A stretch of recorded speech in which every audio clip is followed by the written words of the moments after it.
Did you know Baldur's Gate 3 was in development for 6 years before it launched? And during that time, Larian Studios recorded over 170 hours of cinematics. That's more than some entire TV series, and most players will only ever see a fraction of that content in a single playthrough. Baldur's Gate 3 contains approximately 2 million words of dialogue, which is nearly 5 times the length of the entire Lord of the Rings trilogy. The game features around 174 hours of cinematics, which makes it one of the most dialogue-heavy games ever created. Larian Studios also hired nearly 250 actors, with each companion character requiring weeks to months of recording time. The motion capture sessions were so extensive that some actors spent weeks on set, performing scenes that players might only see once in a single playthrough. What makes this even more impressive is that every single dialogue line needed multiple variations. Your character's race, class, and previous choices all influence how NPCs might respond to you. Astarion might flirt differently with a tiefling versus a Githyanki. Gale's responses shift based on whether you've been supportive or dismissive of his magical ambitions. Larian insisted on full performance capture for every scene, meaning actors wore motion capture suits and had cameras tracking their facial expressions. This is why when Shadowheart raises an eyebrow or Karlach grins, it feels so natural and human. Baldur's Gate 3 spent nearly 3 years in early access, launching on October 6, 2020, and not reaching full release until August 3rd, 2023. During that time, Larian released 9 major patches and reshaped the game multiple times based on player feedback. The early access version initially capped players at level 4 and included 5 origin characters. One of the biggest changes involved the dice rolls. Rather than hiding them, Larian implemented the active roll UI to make the tabletop mechanics more interactive and visible. The reaction system also underwent a complete rework. Initially, reactions like shield or counterspell triggered automatically, but Larian eventually implemented a manual toggle system to give players more control. Even the camera system saw massive overhauls. Early access players hated how the camera would snap and jerk during dialogue scenes, making conversations feel disconnected. Larian responded by implementing a more cinematic camera system that smoothly tracks speakers and adjusts angles based on the emotional tone of the scene. The verticality mechanics were barely functional in early builds. Jumping felt stiff, and the game struggled to calculate proper pathing for characters trying to navigate multi-level environments. By the full release, verticality had become one of the game's signature features. Before we dive deeper into BG3, let's talk about how close we came to never having this game at all. Larian Studios nearly went bankrupt multiple times before they even had a chance to pitch Baldur's Gate 3. Back in 2013, Larian was working on Divinity: Original Sin, and things were desperate. The company had been around since 1996, making RPGs that nobody really noticed. By the time Original Sin was in development, they were out of money and out of options. Here's how bad it got. Larian delayed tax payments just to keep development going. They pulled resources from their other game, like Dragon Commander, basically cannibalizing one project to save another. The company's founder, Sven Vinke, later admitted that if Original Sin had failed, that would have been it. Game over. Larian would have joined the graveyard of ambitious indie studios that couldn't make it work. The game's budget started at €3 million, roughly twice what they actually had. By the time they shipped, they'd burned through €4.5. They funded part of it through Kickstarter, raising about $1 million from fans who believed in their mission. The rest was pure financial acrobatics that would make my accountant cry. And you know what's wild? It actually worked. Divinity: Original Sin became the fastest-selling game in Larian's history. It saved the company. But even then, they weren't big enough to make Baldur's Gate 3. Not yet. Fast forward to late 2013, and Sven Vinke does something bold. He walks up to Wizards of the Coast, the company that owns Dungeons & Dragons and the Baldur's Gate IP, and pitches them on making Baldur's Gate 3. Their response? No thanks. You're too inexperienced. Can you imagine that? You've just saved your studio from bankruptcy. You're riding high on success, and the gatekeepers to your dream project tell you that you're not ready, that you haven't proven yourself enough. But here's the thing about Sven Vinke. The guy doesn't quit. Instead of giving up, Larian went back to work. They expanded from 40 employees to 130. They opened international offices in Quebec, Dublin, and Barcelona, and in 2017, they released Divinity: Original Sin 2. Divinity: Original Sin 2 sold 3 times more than the first game, and won PC Gamer's Game of the Year. It was a massive success, and this time, Wizards of the Coast came to them. According to Sven Vinke, Wizards didn't reach out because of Larian's sale numbers, although those helped. They reached out because they saw pre-release footage of Original Sin 2 and thought, wait, these guys might actually be able to pull this off. So they asked Larian to pitch again, and this time there was pressure, real pressure. The pitch for Baldur's Gate 3 was created in a hotel room about a month before Original Sin 2 launched. Sven Vinke locked himself in there with a handful of designers and writers, and they hammered out a vision for what would become one of the biggest RPGs ever made. The meeting was scheduled for the same day Original Sin 2 was released. Talk about cutting it close. Vinke and his team had barely any time to prepare, and they were pitching to executives who'd already rejected them once. But here's the twist. Wizards of the Coast hated the first pitch, particularly the design document, telling him it just wasn't good enough. They gave Larian one more chance, asking them to come back with something better. The pressure was insane. If this pitch failed, Larian would probably never get another shot at Baldur's Gate. The IP would go to someone else, maybe Obsidian, who knows. But Vinke's team revised their approach, focusing on what made their Divinity games special: player agency, reactive storytelling, and consequences that ripped through the entire game world. The second pitch worked. Wizards greenlit Baldur's Gate 3, but with conditions. Larian had to hit specific milestones, get design documents approved, and prove they could deliver a game worthy of the Baldur's Gate name. No pressure, right? One of the strangest parts of BG3's development involves a platform that no longer exists. When Baldur's Gate 3 was first revealed in 2019, it was announced at a Google Stadia Connect event.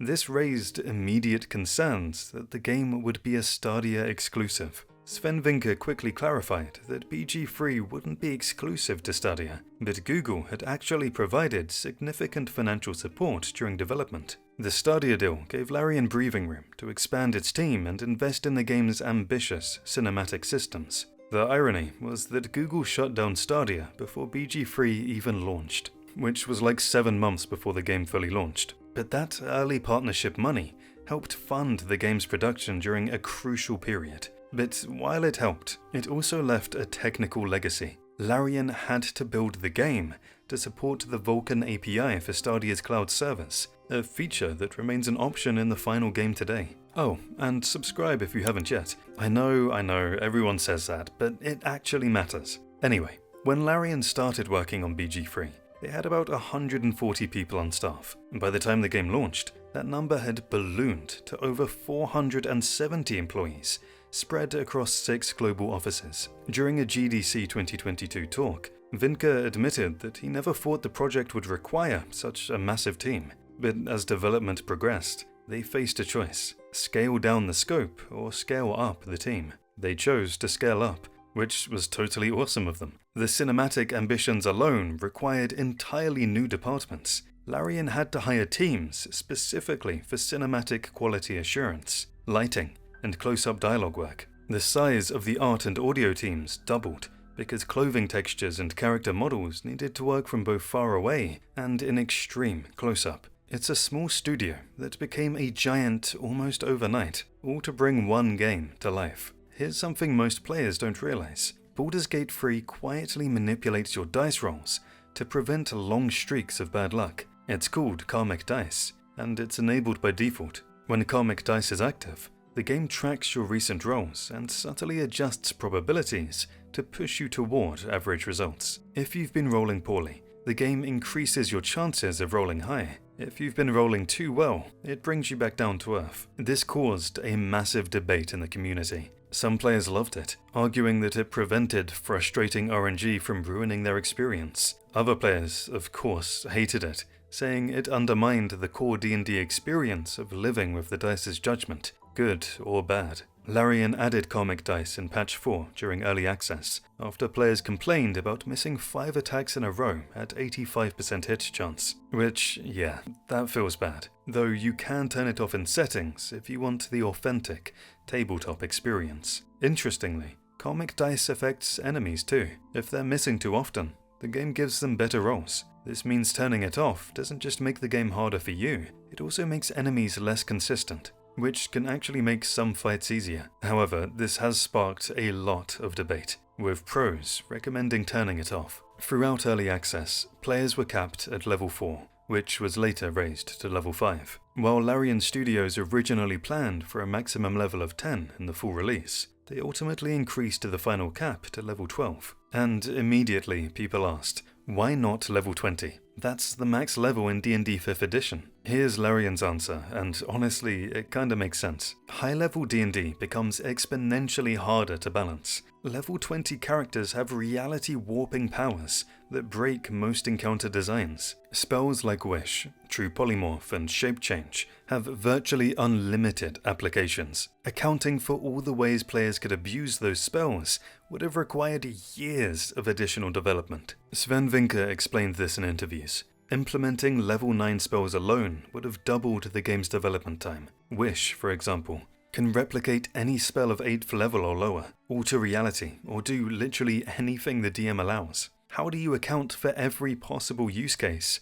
You can't, not realistically. The level 12 cap also affected NPC and enemy design. If players could reach level 20, enemies would need to scale accordingly, which would fundamentally change the tone of the game. BG3 is meant to be a story about desperate people with parasites in their heads, not demigods reshaping reality. Plus, most D&D campaigns never reach level 20 anyway. According to Wizards of the Coast surveys, the vast majority of campaigns end between levels 8 and 12, so Larian's cap actually reflects how most people play D&D. Still, it would have been cool to cast Wish. I get why people are disappointed. In multiple interviews, Sven and the Larian team revealed that the Druid class was the single hardest thing to implement in the entire game. Wild Shape alone required hundreds of unique animations and behavior scripts, because each Wild Shape form needed its own movement system, attack patterns, and interaction rules. Unlike humanoids who share animations, a spider and a raven cannot share a single set of data.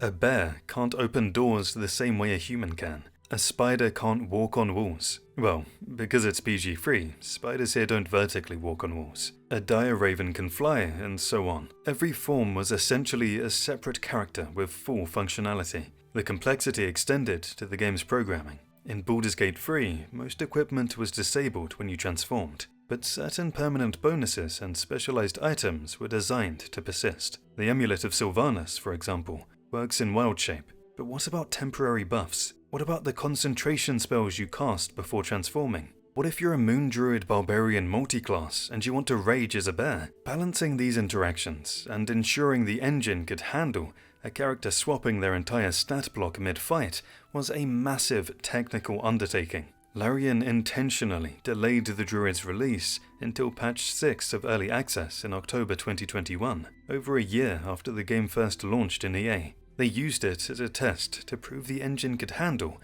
one of D&D's most mechanically demanding classes, and they nailed it. Druid is one of the most fun classes in the game now, but it almost didn't happen. Baldur's Gate 3 does something most RPGs don't even attempt. You can actually play as your companions, like from the start of the game. When you boot up a new playthrough, you don't have to create a custom character. You can choose to play as Asterion, Gale, Shadowheart, or any other Origin character, and this is not just about cosmetics. You're experiencing the entire story from their perspective. Larian first experimented with this in Divinity Original Sin 2, where it worked pretty well, and then they tried it on BG3 and took it up a notch. In BG3, playing as an Origin means entirely different story beats, unique dialogue options, and slightly altered endings. Take Asterion, for example. If you play as him, you gain access to internal monologues about your vampiric hunger and exclusive cutscenes involving your master, Cazador,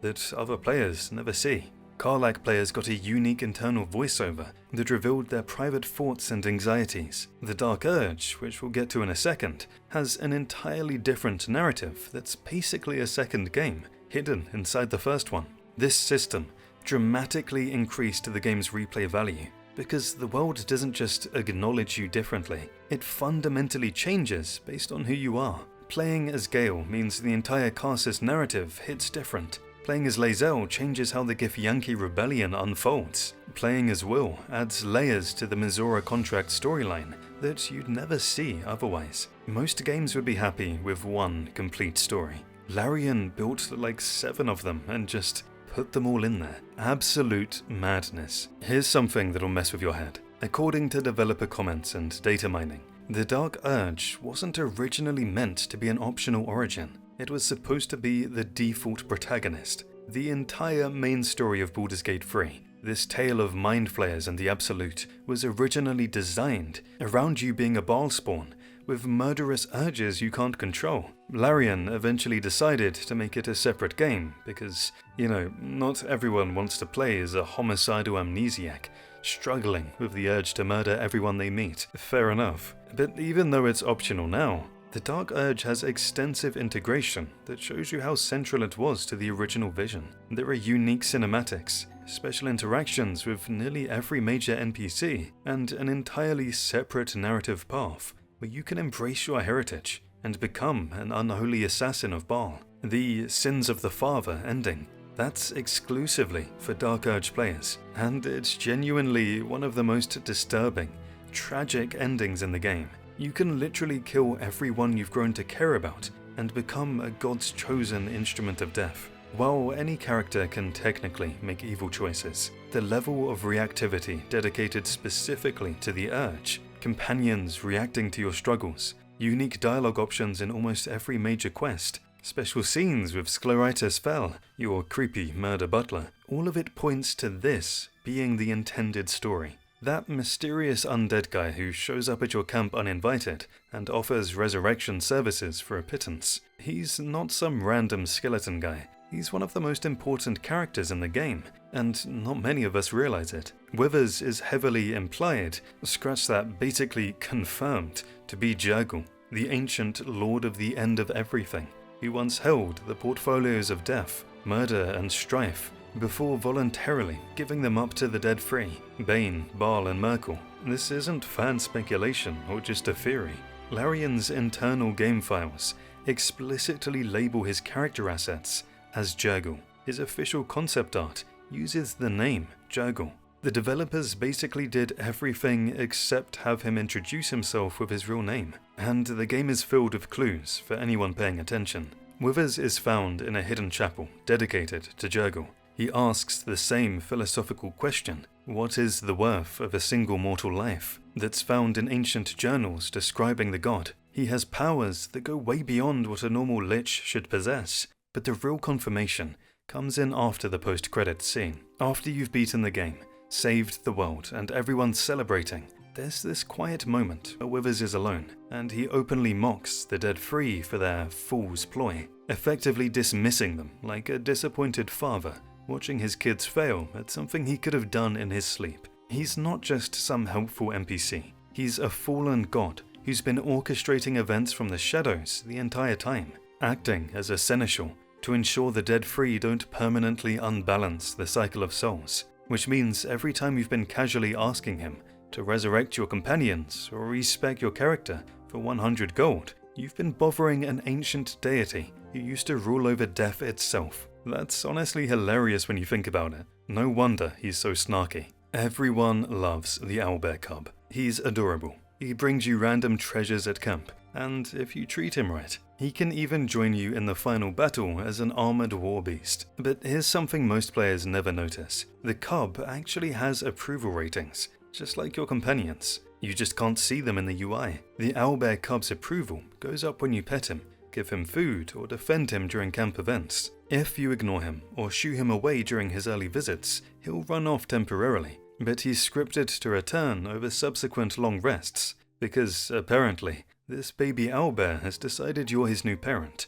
and he's not taking no for an answer. Once you feed and heal him properly, he becomes a permanent camp fixture, but to see him at his full potential in the final battle, you need to ensure the tiefling smith Damon survives all the way until Act 3. Damon's the only one who can craft custom armor for the cub, transforming him from a cute pet into a legitimate combat asset. While high approval doesn't change the quality of items he brings you, they're always random. It is essential for recruiting him, as that powerful armored ally when you're facing down the Absolute. There's something deeply funny about the fact that Larian programmed an entire hidden relationship system for a baby monster. Like, they really didn't have to do that. When you first meet Scratch, the goodest boy in the Forgotten Realms, he's mourning his dead master, Gomwek, out in the forest near the blighted village. Most players simply recruit the dog and keep moving, but if you cast Speak with Dead on Gomwek's body, you get one of the game's saddest stories.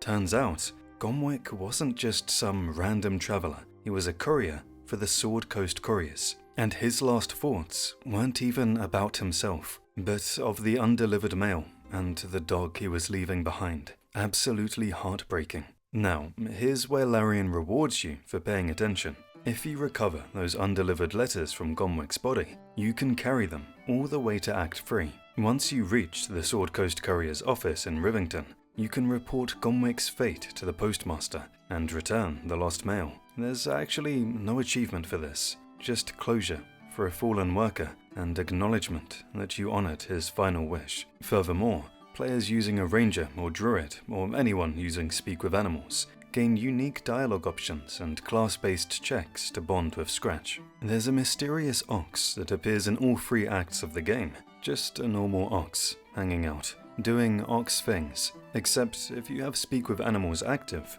you can uncover one of BG3's weirdest ongoing mysteries. In Act 1, the ox is chilling in the Emerald Grove, acting suspiciously.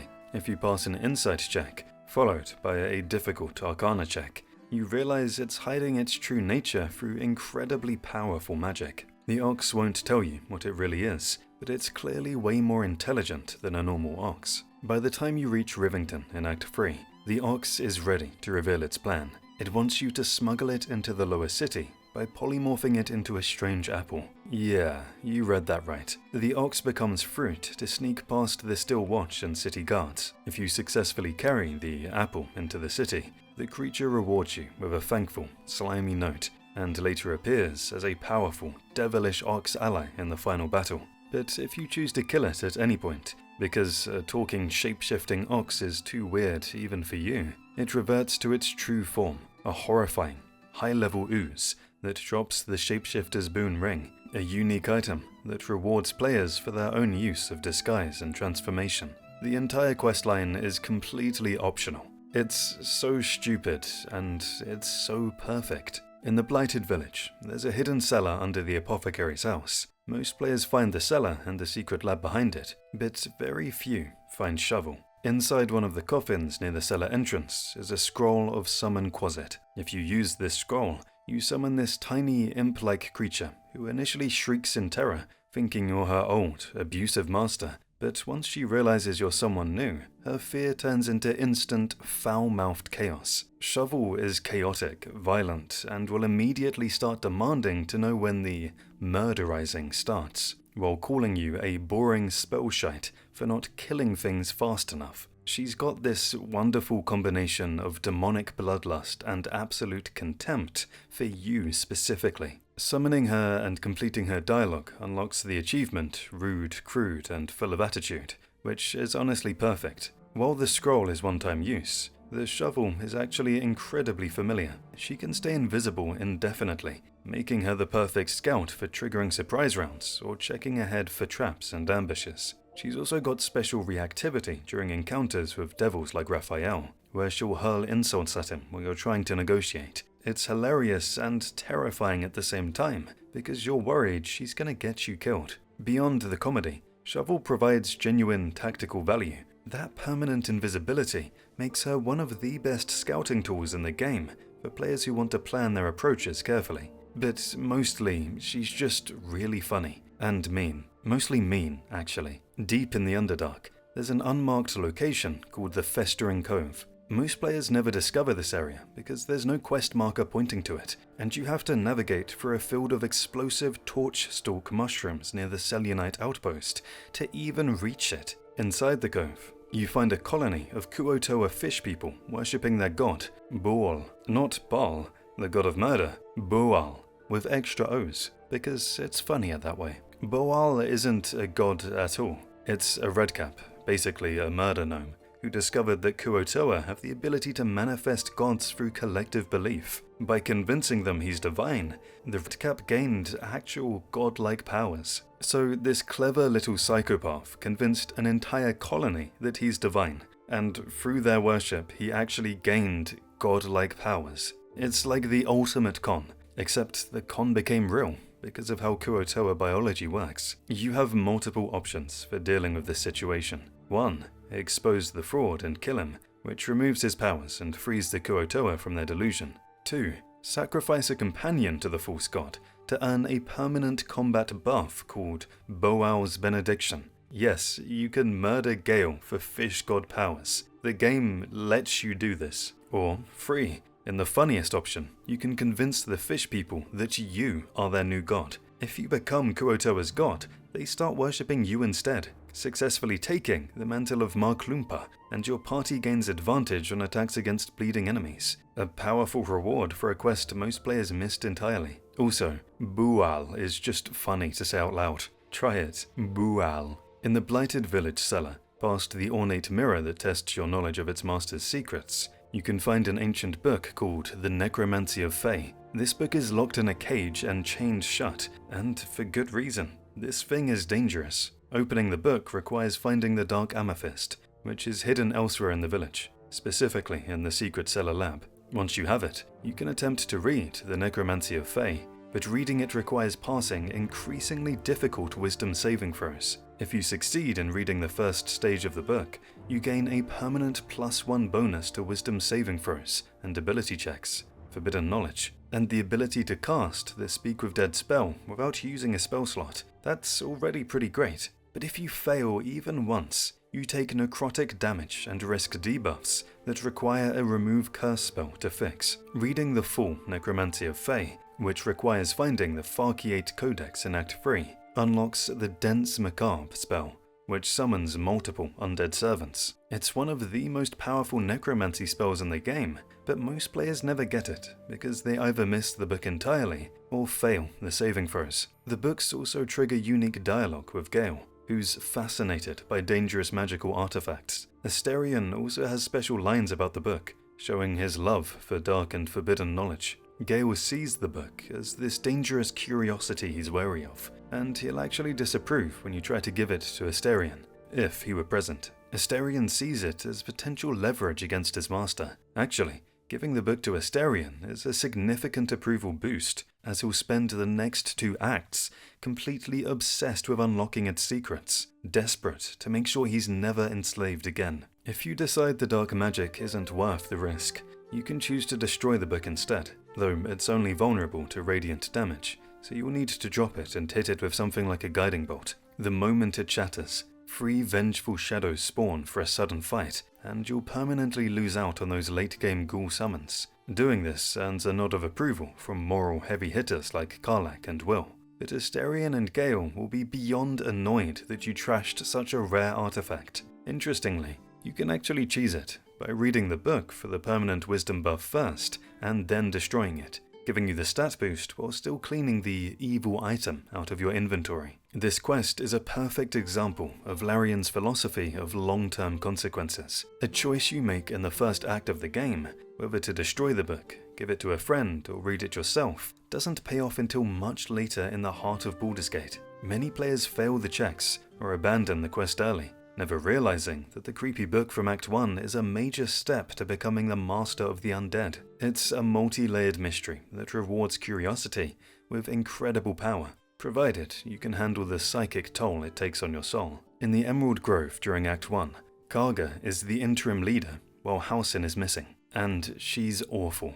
harsh, cruel, and willing to let a tiefling child get bitten by a snake to prove some twisted point about nature's balance. Most players just think she's a badly written character, or an obstacle to overcome. Kill her, move on, problem solved. But there's a hidden quest that reveals the truth. Karga is being manipulated by the Shadow Druids, a sect that wants to return the world to primal wilderness by destroying civilization. To discover this, you must steal a half-torn note from a hidden chest in the inner sanctum, which requires lockpicking or finding the key, and follow its clues to a giant tree stump in the sunlit wetlands. There, you'll find a second letter that confirms the conspiracy, proving Karga's been radicalized by extremists. When you confront Karga with evidence, she doesn't immediately surrender. She defends her actions as the will of Sylvanas, genuinely believing she's doing the right thing. It's only by passing a high-stakes persuasion or religion check that you can make her see she's being used. And then, everything goes sideways, triggering a battle where Karga becomes an allied NPC to fight the Shadow Druids, who have been hiding in the room as rats the entire time. It's one of the best villain redemption moments in the game, and most players completely miss it. While Karga is ultimately judged by Halsin for her crimes, leading to her demotion, exile, or death depending on your choices and whether she survives the battle, this path represents her only true redemption. Most players either kill her or ignore the evidence, missing a complex character arc where someone realizes they were radicalized and tries to atone. Very D&D. Near the Druid Grove entrance, tucked away in the roadside cliffs, there's a small rocky crevice that most players walk right past. It requires a passive perception check just to notice it exists. If you investigate, you'll find a pouch containing a spider egg sac, but retrieving it isn't simple. You have to pass a nerve-wracking skill check, either a DC 10 animal handling or a DC 15 sleight of hand, to reach past a swarm of tiny spiders and snatch the prize. Bards even have a unique option to soothe the swarm with a lullaby, which I don't know. If you fail these checks and trigger a combat with the Crag spiders, you can still loot the pouch from the crevice once they're defeated, but succeeding, however, grants you a unique deployable summon and the Sticky Fingers inspiration if you have an Outlander background, plus you avoid the fight entirely. Now, here's why this item is so good. The egg sac is a deployable summon grenade. You throw it or smash it on the ground, and it releases 5 friendly crag spiders. These spiders have pathetic stats, only 4 HP and minimal damage output. They're basically walking XP for enemies. But they are an absolute nightmare for the game's AI. Enemies will waste entire turns killing individual spiders. They'll burn opportunity attacks on them. They'll completely ignore your party to focus on these tiny arachnids that pose 0 threat. It's like throwing a tactical smoke bomb made of tiny, crunchy distractions. Plus, when you throw the egg, it forces nearby enemies to make a DC 10 wisdom save or become frightened for 2 turns. That's crowd control and distraction in one consumable. It's perfect for early game fights like Paladin Anders or the Goblin Camp Leaders, where action economy can make or break you. The spiders only stick around for 1 long rest, so it's a one-use nuke. But man, is it effective. What makes this discovery special is how hidden it is. There's a nearby Harper's notebook that provides a subtle clue about a hidden cache, but no quest points to it directly. The crack in the wall is easy to miss unless you're meticulously checking every surface. In the Underdark, near the Selunite outpost, there's a silver sword stuck in a rock. Yes, Larian really put an Excalibur reference in Baldur's Gate 3. The sword is called Phaelor Aluv, a rare finesse longsword dedicated to Aelistray, the drow goddess of moonlight and freedom. Pulling it from the stone requires passing a DC 15 strength check, which is pretty brutal for the early game. But there are other ways to claim it. Clerics of Aelistray can pull it automatically. Paladins can invoke their oath. Anyone can try a religion check. And if you fail, you can come back later with better stats or use enhance ability to boost your strength temporarily. Once you pull it free, you discover Phaelor Aluv isn't just a cool reference, it's an incredibly powerful weapon. It grants +1 performance, for bards, nice, and has a special ability called Phaelor Aluv Melody. Activating this makes the blade emit a haunting, magical choir sound. You can toggle between 2 modes: Sing, buff your allies' mental saves, or Shriek, debuffs enemies, forcing them to take an extra 1d4 thunder damage every time they're hit. That second mode is famous among high-level players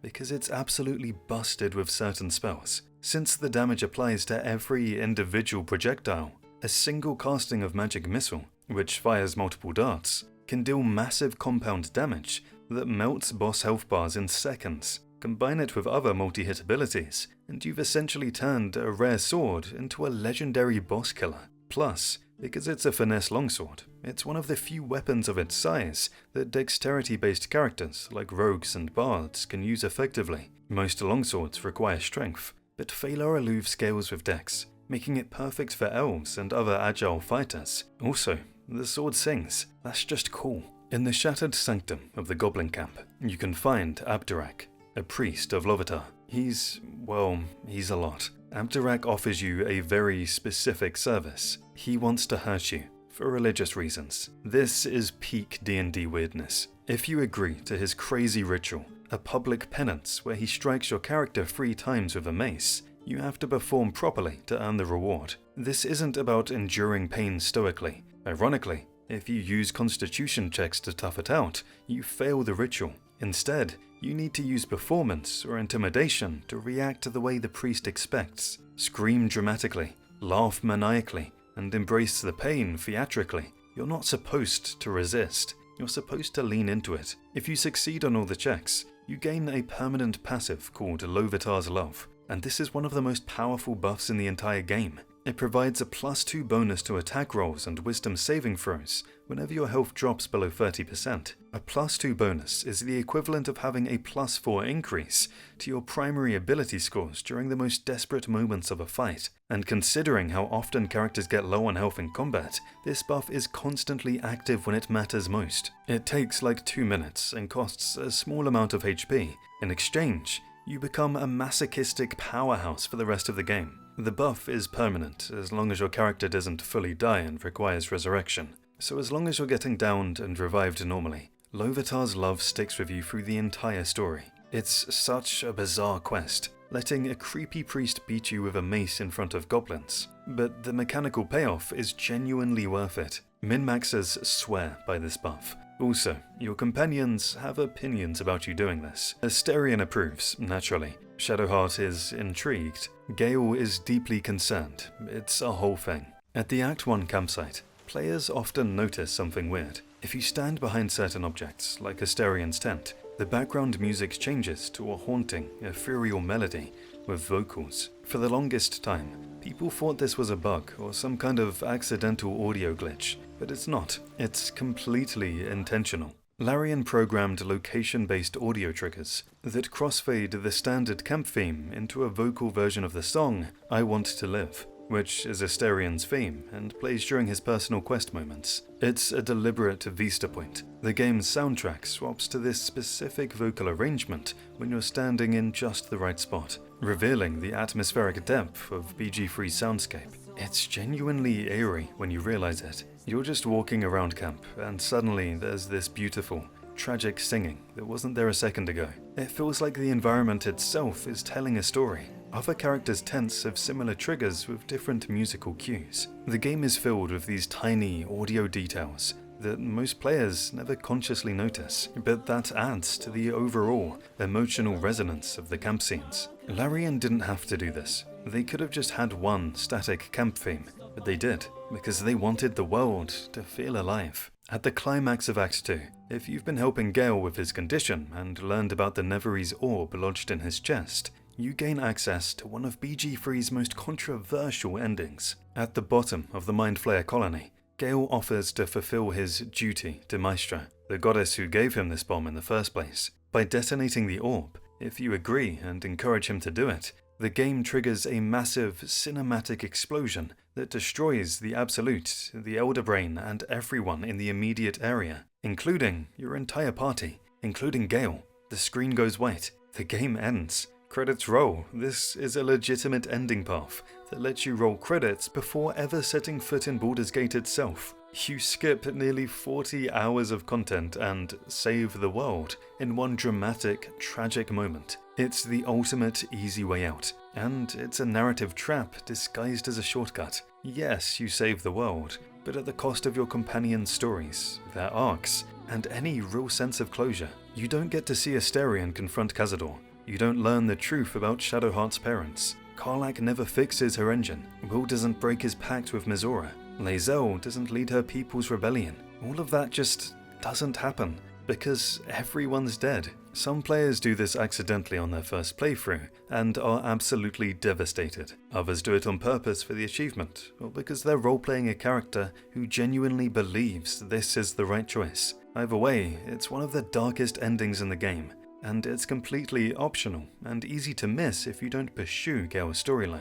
Also, Maestra is the worst, just putting that out there. Deep within the House of Grief, Shadowheart confronts the cruelest choice of her entire story, her parents or her freedom. If she rejects Shah in Act 2 and follows Saloon's path, she discovers her parents, Arnell and Emmeline Hallowleaf, trapped in magical stasis. They're alive, but imprisoned and tortured for 40 years because Shah is petty and vindictive. Here's the twist. Saving them forces Shadowheart to keep Shah's curse on her hand forever. Her parents understand this immediately. They've had decades to think about it. They beg Shadowheart to let them go so the curse can finally be lifted, freeing her from the goddess's physical grip. But if you encourage Shadowheart to save them anyway, they survive, and you can interact with them afterward at camp. What follows is some of the most genuinely heartwarming dialogue in the entire game, as they reconnect with the daughter who was stolen from them as a child. They're grateful, loving, and present. They bear heavy psychological scars from their imprisonment, but they're here. They get to know their daughter again. The cost: Shadowheart will feel Shah's stinging wound flare up for the rest of her life, whenever the goddess decides to be petty, which, knowing Shah, is often. If Shadowheart chooses to let them die, they don't simply vanish. They transform into moonmotes, glowing spirits of Saloon that remain with her in spirit form. Shah's influence is completely severed. The wound on Shadowheart's hand heals permanently. It's framed as a sacrifice, but it's really a Selunite transition of the soul. Her parents willingly give up their physical lives to ensure their daughter is never again a weapon for a dark goddess's revenge. It's a choice between having your family in the flesh and being entirely free from Shah's mark. Jennifer English, Shadowheart's actor, has talked about how emotionally devastating this scene was to perform, and it shows. The voice acting here is absolutely gut-wrenching. After you take down Viconia de Veer in the House of Grief, you can loot her legendary shield, Viconia's walking fortress. Pretty standard RPG stuff, right? Defeat the boss, take their gear, move on. Except this shield is far from a generic loot drop. It's a legendary piece of Sharan equipment that reflects Via's status as Mother Superior within the cult. The name, Walking Fortress, refers to a specialized martial technique described in the item's lore as upsetting your opponent who just wants to land a single blow. This shield represents the pinnacle of Sharan defensive combat philosophy. Outlast your enemies through sheer, unbreakable resilience. Mechanically, it's incredibly strong. The unique property, Rebuke of the Mighty, means that any enemy who lands a melee hit on you has a chance to be knocked prone. So even when enemies do hit you, they get punished for it. It's a tactical reminder of Viconia's formidable presence on the battlefield, even after she's dead. When Shadowheart wields this shield, it takes on additional narrative weight. It's the weapon of the mentor she eventually had to confront to reclaim her own identity. Carrying it is both a trophy and a reminder of how close she came to becoming Viconia. Cold, ruthless, and completely consumed by Shah's doctrine. For Baldur's Gate veterans, Viconia's appearance is especially significant. She was a companion in the original games, a drow cleric of Shah who could be redeemed or lost to darkness, depending on your choices. Seeing her decades later as a villain, fully committed to Shah's cruelty, is a brutal reminder that redemption isn't permanent. People can fall back into old patterns. Good people can become monsters if they're not careful. Vicious Mockery is the Bard's signature cantrip, a spell that lets you deal psychic damage by insulting enemies so hard they take actual hit point loss. It's peak D&D energy. Your face looks like it caught fire and someone tried to put it out with a fork. Deals 1d4 damage. Larian recorded dozens of unique insults for every player voice set. Whether you're playing a custom Tav or an origin character like Asterion, your bard has an arsenal of verbal abuse, ranging from Shakespearean burns to straight-up playground insults. Players often think these insults are target-aware, like the game knows you're fighting an undead and pulls an appropriate line,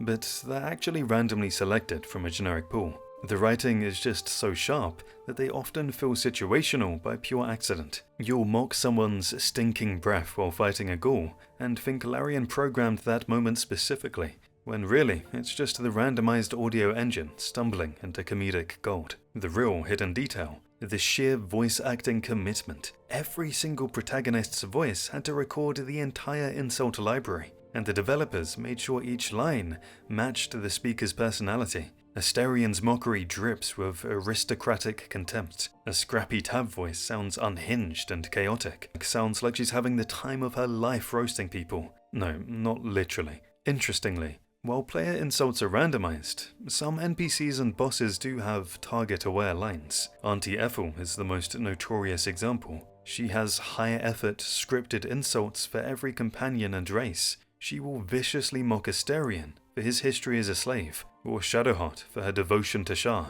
It's a staggering amount of content that most players only hear a fraction of. You can spam vicious mockery for 100+ hours and still hear fresh insults. The voice actors clearly had fun recording these. You can hear the grin in their voices as they deliver increasingly creative verbal beatdowns. Some of them are genuinely hilarious. You fight like a dairy farmer. Piss-addled pontificator. Thou art an artless base-court Applejohn. It's such a small detail, but it adds so much personality to playing a bard. Every fight becomes an opportunity for your character to flex their creativity and wit. And honestly, in a game as mechanically dense as BG3, having a combat ability that's just be really mean to people is kind of perfect. Karlach's entire story revolves around the infernal engine burning in her chest, a piece of Zoriel's hellish technology that's slowly killing her. Throughout Acts 1 and 2, you can collect infernal iron and bring it to the tiefling blacksmith, Damon,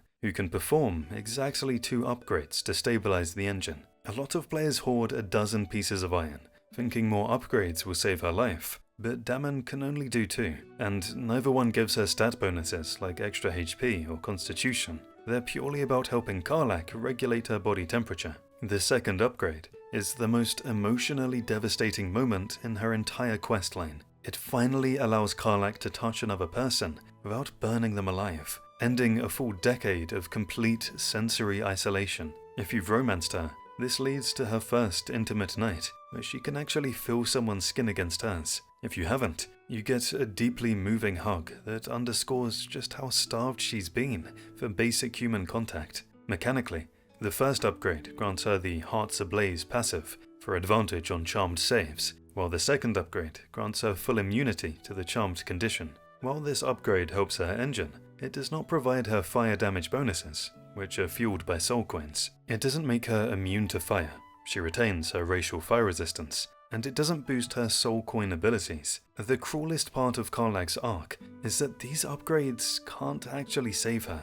Collecting more infernal iron won't stop her engine from melting down at the end of Act 3. Her survival comes down entirely to the choices you make in the final hours. She either returns to the hell she despises, dies on the docks of Baldur's Gate, or sacrifices her soul to become a mind flayer. The upgrades aren't a cure, they're a temporary mercy, giving her just enough time to feel what it's like to be human again, before she's forced to make an impossible choice. In Act 1, if you defeat Auntie Ethel the Hag without killing her, specifically by reducing her health below a certain threshold, she'll beg for mercy and offer you a deal. One of the rewards she offers is a strand of her hair, which permanently increases one ability score by +1. This is huge. Ability score increases are incredibly rare in BG3. Most characters only get a handful over the entire game through level up size, ability score improvements. Getting a free +1 to any stat you want is genuinely powerful. Most players boost their primary stat,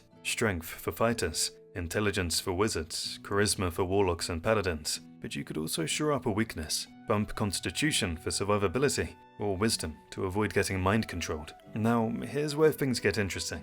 Some players have figured out an exploit where you can take the hair and kill Ethel anyway. During the dialogue where she offers you the hair, you switch to a different character mid-conversation and attack her. Sometimes the game lets you loot the hair from her corpse, even though you broke the deal. Larian has patched most of these exploits, but players keep finding new ways to cheese them. In the current version, you're supposed to only get 1 hair per playthrough, making it a crucial decision. Do you let the evil hag live in exchange for power? Interestingly, the hair doesn't trigger unique narrative dialogue for specific origins like the Dark Urge or Gale, even though you'd think Gale would have opinions about consuming magical hag body parts, given his whole situation. It's purely a mechanical boost, but what a boost it is. Volo offers to remove your parasite with amateur brain surgery.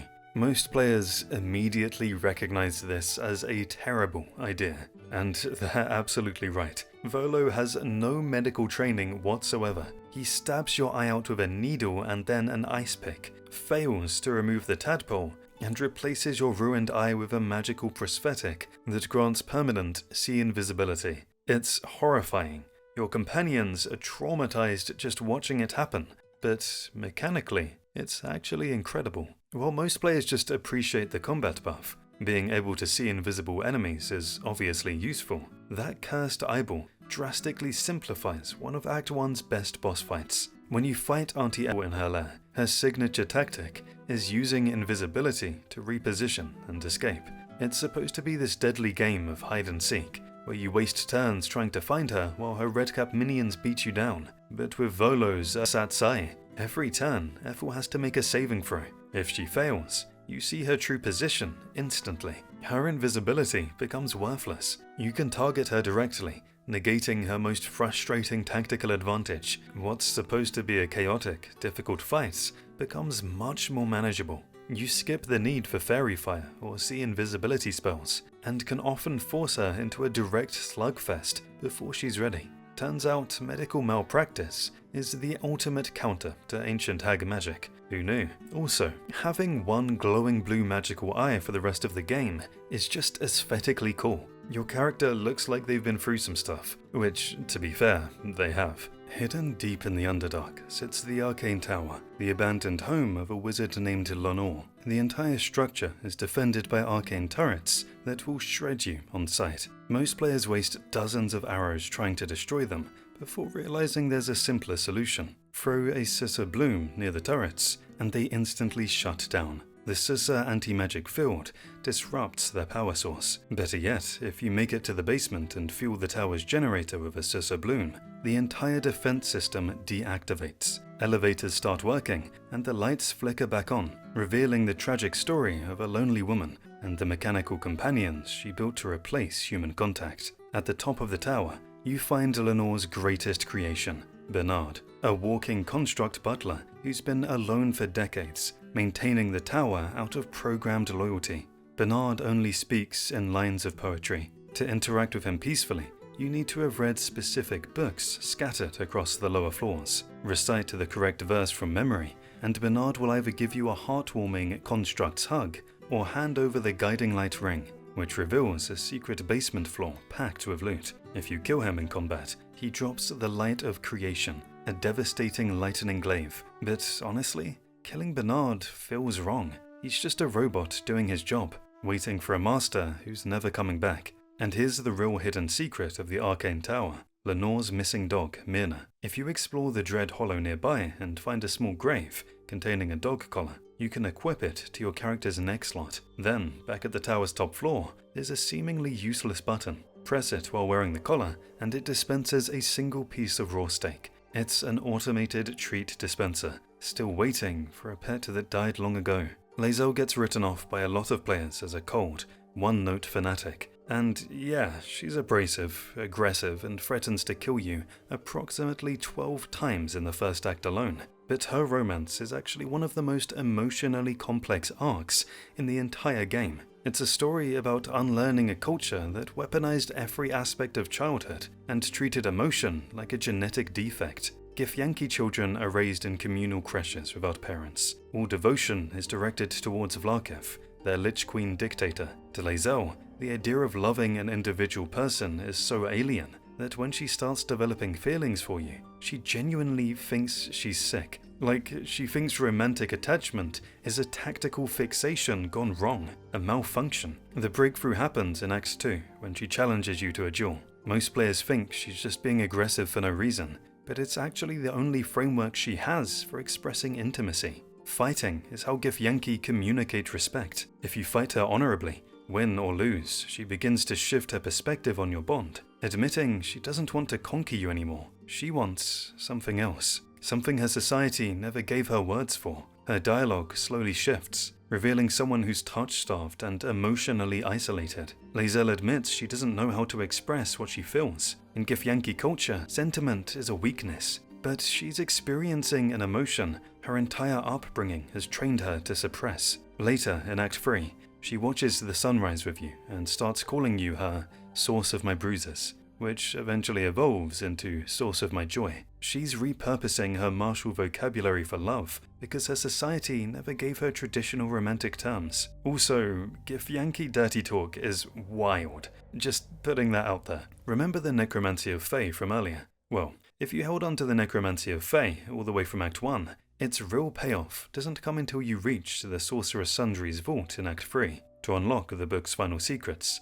you need to find the Farciate Codex, which is hidden behind a series of magical puzzles in the Elminster Vault. Reading the Codex gives you the cipher needed to read the final page of the Necromancy of Fae, which triggers a brutal, high DC wisdom save. Pass the save, and you learn Dance Macabre, a spell that lets you summon 4 ghouls once per long rest. The ghouls don't scale with your level, but they can paralyze enemies on hit, making them one of the best crowd control summons in the entire game. The corruption people talk about, the one they think comes from reading the Codex, is actually the Farciate Withering Curse, a nasty -5 penalty to Constitution you get the moment you read the Codex. But here's the trick: if you use Remove Curse to clear the debuff, it flips into Farciate Vigor, which gives you 20 temporary HP after every long rest for the rest of the game. NPCs won't turn hostile just because you're dabbling in necromancy, but companions who study magic, like Gale or even Asterion, do have unique reactions depending on how they feel about forbidden knowledge and power. Finishing the book also unlocks a special dialogue option during the final confrontation with the Neverbrain. Your mind has been steeled by Feyen's secrets, giving you an edge in the endgame. It's the ultimate long-term investment, a book you find in the first few hours that doesn't reveal its full potential until the very last act. In the Risen Road during Act 1, you'll find 2 Zhentarim agents, Rugen and Ollie, pinned down in a cave and surrounded by gnolls. They're clearly not innocent refugees, and the real prize is what they're carrying, a sealed caravan strongbox. Pick the lock or kill them for it, and inside you'll find a mysterious iron flask. Inspect it, and you'll learn it's a legendary magical item designed to imprison creatures from other planes of existence. And something's inside. If you open the flask, you release a spectator, a nightmarish floating eyeball monster with multiple eye rays that's level 5, making it a difficult fight for most Act 1 parties. A lot of players assume the spectator can be befriended through dialogue. It cannot. It's a chaotic killing machine that immediately attacks the nearest living thing without any negotiations. But smart players treat the flask like a tactical nuke. Throw it into the middle of a tough boss fight, like Draw Ragslin, the Goblin Leaders, or the Githyanki Patrol, and watch your enemies burn their turns fighting the spectator while you pick off survivors from range. It's one of the most versatile single-use items in the game. You can save it for massive Act 3 fights, but it's often most effective early when you need to cheese an encounter your party isn't ready for. Just remember, once the spectator finishes slaughtering your enemies, it's coming for you next, unless you've positioned far enough away. It's the ultimate high-risk gamble. The enemy of my enemy is still a monster you're gonna have to deal with eventually. In Act 3, Mizora corners Will with the ultimate devil's bargain. She'll guarantee his father's survival, Grand Duke Ravengard, who's being held in a secret underwater prison, but only if Will signs his soul over to her for eternity. Most players assume rejecting the deal means the Duke dies no matter what, but Baldur's Gate 3 actually lets you cheat the devil at her own game. If Will breaks his pact and chooses freedom over the deal, Mizora doesn't hide the Duke's location out of spite. You can still find him in the Iron Throne prison by investigating the city docks. The catch is that Mizora will actively try to kill him during the rescue. When you reach the Duke's cell in the timed escape sequence, she appears and summons explosive spiders to execute him before he can make it to your submersible. But if you're prepared with the right spells, Sanctuary, Dimension Door, or a well-timed haste spell, you can save the Duke anyway, pulling off the difficult and unguided outcome, a living father and a free son. This is one of the game's best examples of hidden reactivity. The dialogue presents a binary choice, Will's soul or his father's life,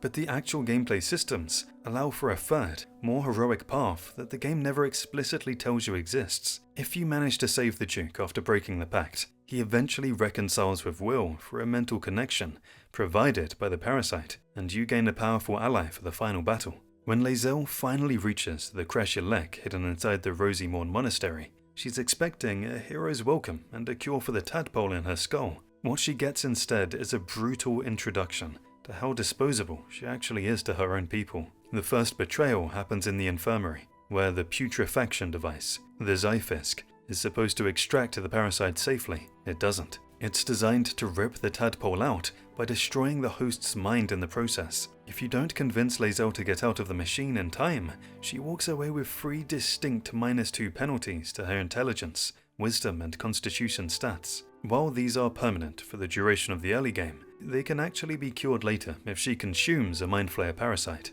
Queen Vlaakith herself, the Lich Queen Lae'zel has worshipped her entire life, appears and commands you to enter the astral prism and kill the dream visitor inside. The test isn't about whether Lae'zel approves of you, it's about whether she'll question a direct divine order. Even if you obey Vlaakith perfectly and do exactly what she asks, the Githyanki will still try to kill you the second you step out of the prism. Vlaakith's logic is cold and absolute. Anyone who's seen the inside of the prism is a security risk that needs to be eliminated, loyal servant or not. This moment is the catalyst for Lae'zel's entire character arc throughout the rest of the game. It forces her to confront the fact that the queen she's devoted her life to sees her as expendable ammunition, nothing more. If you support her through this, she starts transferring her loyalty away from a tyrant and toward the source, you and the party. She stops being a blind zealot and becomes a revolutionary, setting the stage for her to eventually lead a full-scale rebellion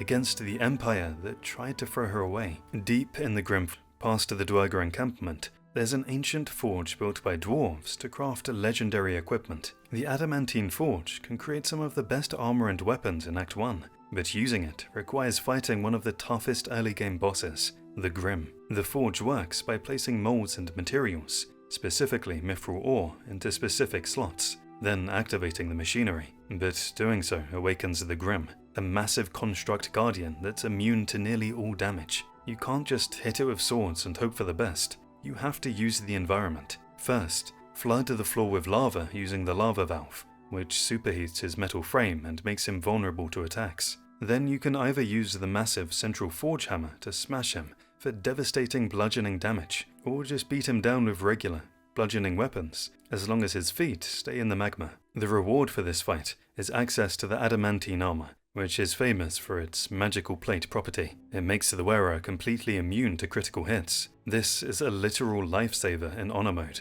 where a single enemy crit can end a 60-hour run. Because the armor also reduces all incoming damage and applies a reeling debuff to attackers, the adamantine splint is widely considered the best heavy weapon until mid-Act 3. The ultimate secret of the forge, however, is its scarcity. There are only 2 veins of mithril ore in the entire game. This forces you to make a permanent choice. Which of the 6 available items will you craft with your limited resources? You only get 2 shots at the forge before the ancient machinery has served its purpose. Making your choice of molds, one of the most impactful gear decisions in the first act. Hidden behind an unassuming barn door at Warkeen's Rest is the entrance to the Zhentarim hideout, a massive underground base run by Faerun's most infamous criminal organization. While most players are focused on rescuing people from the burning inn above, those who find the hideout gain access to one of the game's first proper black markets. If you saved the Zhentarim agents from the Knolls earlier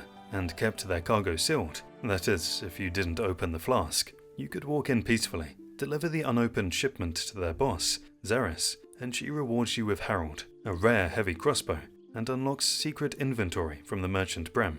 Brem's hidden stock is legendary among min-maxers because it includes the Titan String Bow, a weapon that adds your strength modifier to damage rolls in addition to your dexterity. For strength stacking builds like fighters or barbarians, this is arguably the most powerful ranged weapon available in early access to the game. You can also grab valuable loot from the back vaults, gold, rare paintings, potions, all critical for some of the brutal boss fights waiting in Act 2. But here's the danger. The entire base is rigged with oil barrels and explosive traps. If you get caught lockpicking the back vaults, the Zhentarim will light the place on fire, and because the floors are soaked in oil, a single firebolt can turn the hideout into an inferno that instantly kills your party and incinerates all the merchants along with their unique gear. It's the ultimate high-risk, high-reward shopping experience. One wrong move and you lose everything. So save before you steal, seriously. There's a network of Harper caches hidden across Act 1's wilderness, and tracking them down reveals some of the game's most useful early items, while setting up the larger story. The most accessible stash sits near the crashed Nautiloid, concealed beneath a scuffed rock. Pass the automatic nature check to notice it. Make sure you have enough strength to move it, and you'll uncover a chest containing the Harper's notebook. Your first real intel about the shadow-cursed lands waiting in Act 2, plus directions to a second hidden cache nearby. The real prize, though, is the silver pendant, typically found on a skeleton overlooking the Emerald Grove. This item grants the guidance cantrip to whoever wears it. This is secretly one of the strongest utility items in the entire game. Any character wearing it can cast guidance on themselves or others, adding 1d4 to ability checks whenever it matters. Lockpicking, persuasion, sleight of hand, you name it. It essentially turns your rogue or warlock into a part-time cleric for skill checks, and since guidance can be precast before checks or selected during the roll dialogue, it's absurdly useful throughout the entire game, provided you aren't currently concentrating on another spell. Finding these caches won't earn you special recognition when you meet the Harpers in Act 2, but the environmental storytelling does serious work. The notes and remnants scattered through these wilderness hideouts are your first evidence that an organized resistance exists against the Absolute. Even in the most remote corners of the map, someone's been watching, planning, and leaving breadcrumbs for people like you to follow. North of the Blighted Village, there's a cave housing one of Act 1's quietest tragedies, the owlbear mother and her cub. Most players stumble in and immediately get mauled, but if you're using Speak with Animals or pass an animal handling check, you'll realize she's not hostile by nature. She's wounded, terrified, and protecting her baby. Here's the thing. Her story is scripted toward tragedy. There's no narrative path that allows this family to stay together safely. The mother must eventually die for the cub's journey to progress. Your only choices are killing her yourself for XP and loot,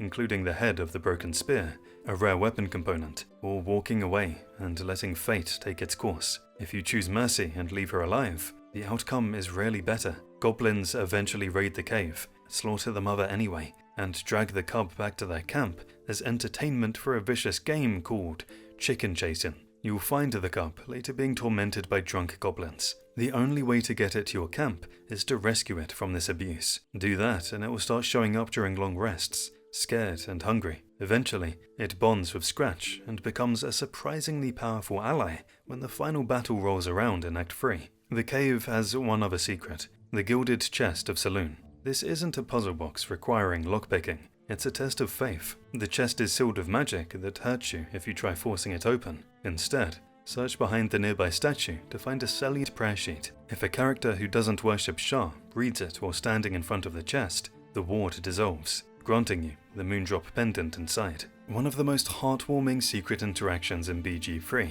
is the bond between Scratch and the owlbear cub. If you successfully bring both of them back to camp, something special happens during one of your long rests. You'll wake up to find the cub whimpering in distress, caught in a nightmare. To comfort them, you need to pet them both simultaneously.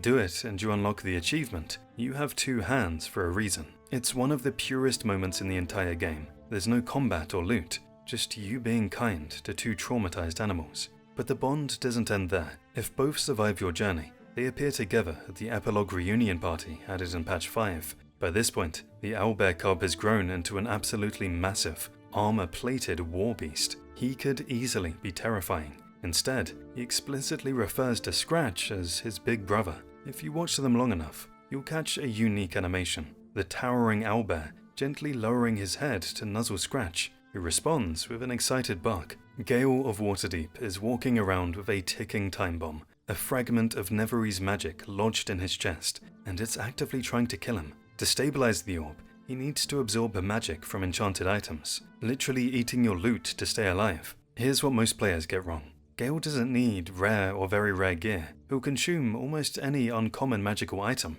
as long as it has the Gale can consume this item tag in the description. Check your inventory carefully, and you'll find plenty of options that won't gut your build. Feed him that random +1 dagger you found 3 hours ago.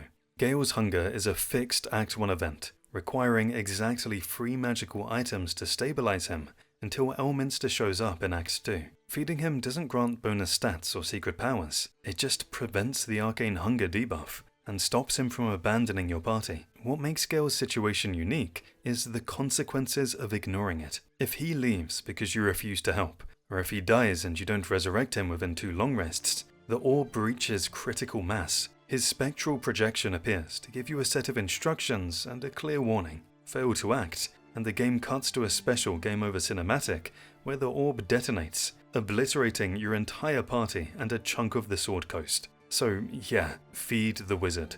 Don't let him explode. The defiled temple behind the goblin camp contains a massive moon phase floor puzzle that stops most players cold. You're staring at rotating stone discs covered in moon symbols, and the instinct is to just start spinning them randomly until something clicks. Don't. The solution is hidden nearby. If you search the priestess's private quarters, you'll find a Selionite journal that explains exactly how the discs should align. All 4 new moon circles, the completely black ones, need to rotate into the bottom positions where the beam of light touches the floor. Line them up correctly, and the secret door opens. If you'd rather skip the puzzle entirely, there's a thief's back door. Pass a perception check on the wall near the secret entrance, and you'll spot a concealed lever. Lockpick it successfully, and the door swings open without touching a single disc. No moon worship required. This route matters because it's widely considered the safest way to enter into the Underdark. Instead of dropping you into hostile territory, or forcing you through monster-infested tunnels, the defiled temple path leads directly to the Selionite outpost, a fortified waypoint that gives you breathing room before the real dangers start. Compare that to the Whispering Depths, where you're literally leaping into a spider-filled pit, or the Zentrum elevator, guarded by paranoid smugglers. This entrance gives you actual control. It's also a perfect example of how BG3 layers its world building. The moon puzzle isn't arbitrary. It's Selionite religious iconography being desecrated by goblins who don't understand what they're standing on.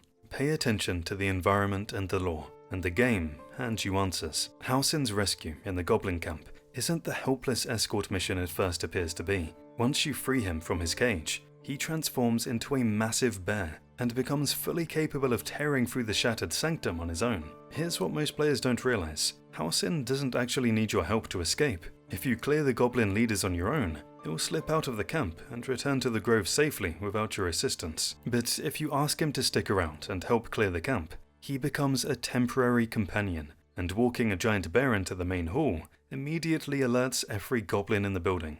Subtlety goes out the window, and you're locked into a full-scale battle, whether you plan for one or not. The real surprise comes on an evil playthrough. If you side with Minthara and help the goblins raid the Emerald Grove, Halsin doesn't just disappear or die quietly off-screen. He survives the massacre, and the loss of everything he was sworn to protect leads him to seek a final, desperate vengeance. While you're celebrating your victory of the goblins, Halsin arrives at your camp to confront you for your betrayal. You're forced into a life-or-death fight with a former ally in the middle of your own campsite. This is BG3 showing you that inaction has consequences just as severe as action. By choosing to side against the person who could have helped protect the grove, you don't avoid conflict. You create a different, more personal one. Whether Halsin is fighting alongside you or hunting you through the wilderness, the message is clear. The gentle archdruid is still an apex predator, and his patience has limits. The golden idol of Sylvanas, sitting in the Emerald Grove, is one of the most volatile pieces of loot in Act 1. It's valuable, and stealing it seems like easy money, but the timing of your theft determines whether you walk away rich or trigger a massacre. Steal it while the druids are still performing their ritual, and if you don't get a warning or a chance to talk your way out, the druids immediately turn on the tiefling refugees and start killing them. To steal it without blood on your hands, you need to complete the Investigate Karga questline first, which ends the ritual and disperses the druids. Once they're gone, drop a fog cloud or darkness spell and grab the idol while the guards are blind. Here's what makes the idol more than a one-time quest item. It has a permanent passive aura. As long as it's in someone's inventory, it radiates Sylvanas' blessing, granting your entire party proficiency in nature and animal handling checks. This buff never expires and affects everyone nearby, making it quietly one of the best utility items in the game. Because of this, some players complete Mole's theft quest to earn her Ring of Protection a reward, then immediately pickpocket the idol back from her to keep the aura active for the rest of the playthrough. If you do give the idol to Mole and let her keep it, there's a payoff much later. In Act 3, you'll find her in Baldur's Gate's Guildhall, where she's used the Startup Capital from her Act 1 heists to carve out real power in the city's underworld. Tracking her down and seeing how far she's come gives closure to the Tiefling Kid's storyline. Your early game crime spree helped turn a group of desperate refugees into the next generation of the city's criminal elite. Priestess Gut, one of the Free Goblin leaders, offers to cure your tadpole, and it's a trap from the start. She wants you alone in her private chambers, where she can drug and imprison you. Most players just fight her in the main hall, but there's a more interesting path if you play along. Accept her offer, follow her into the room, and drink her potion. Non-elven characters, or those without Fey ancestry, fall unconscious immediately, and wake up chained in a dungeon cell. If you can't break free on your own, the game hid one of its best hidden moments. An assassin named Corilla, working for the devil Raphael, materializes from the shadows, kills Gut for you, and unlocks your chains. Raphael wants you alive and available for his own schemes, so he sends cleanup when you're in danger of being removed from the board. If you'd rather skip the kidnapping entirely, ambush Gut the second she closes the door behind her. Use silence to cut off her spellcasting or position a high initiative assassin for a surprise round. Speed matters here. If she survives to take her turn, she screams for help, and the entire shattered sanctum comes running. Kill her fast, loot her key, and you unlock the back door to her chambers, which leads straight to the defiled temple and its moon puzzle. The real prize from Gut isn't loot, it's the brand of the Absolute. Let her brand you publicly in the main hall before entering her chambers, and you gain access to cult-exclusive equipment scattered throughout the game. Like the Gloves of Power, these items offer powerful buffs, but fail to trigger their special effects if you're not branded. It's a permanent mark that changes how NPCs react to you,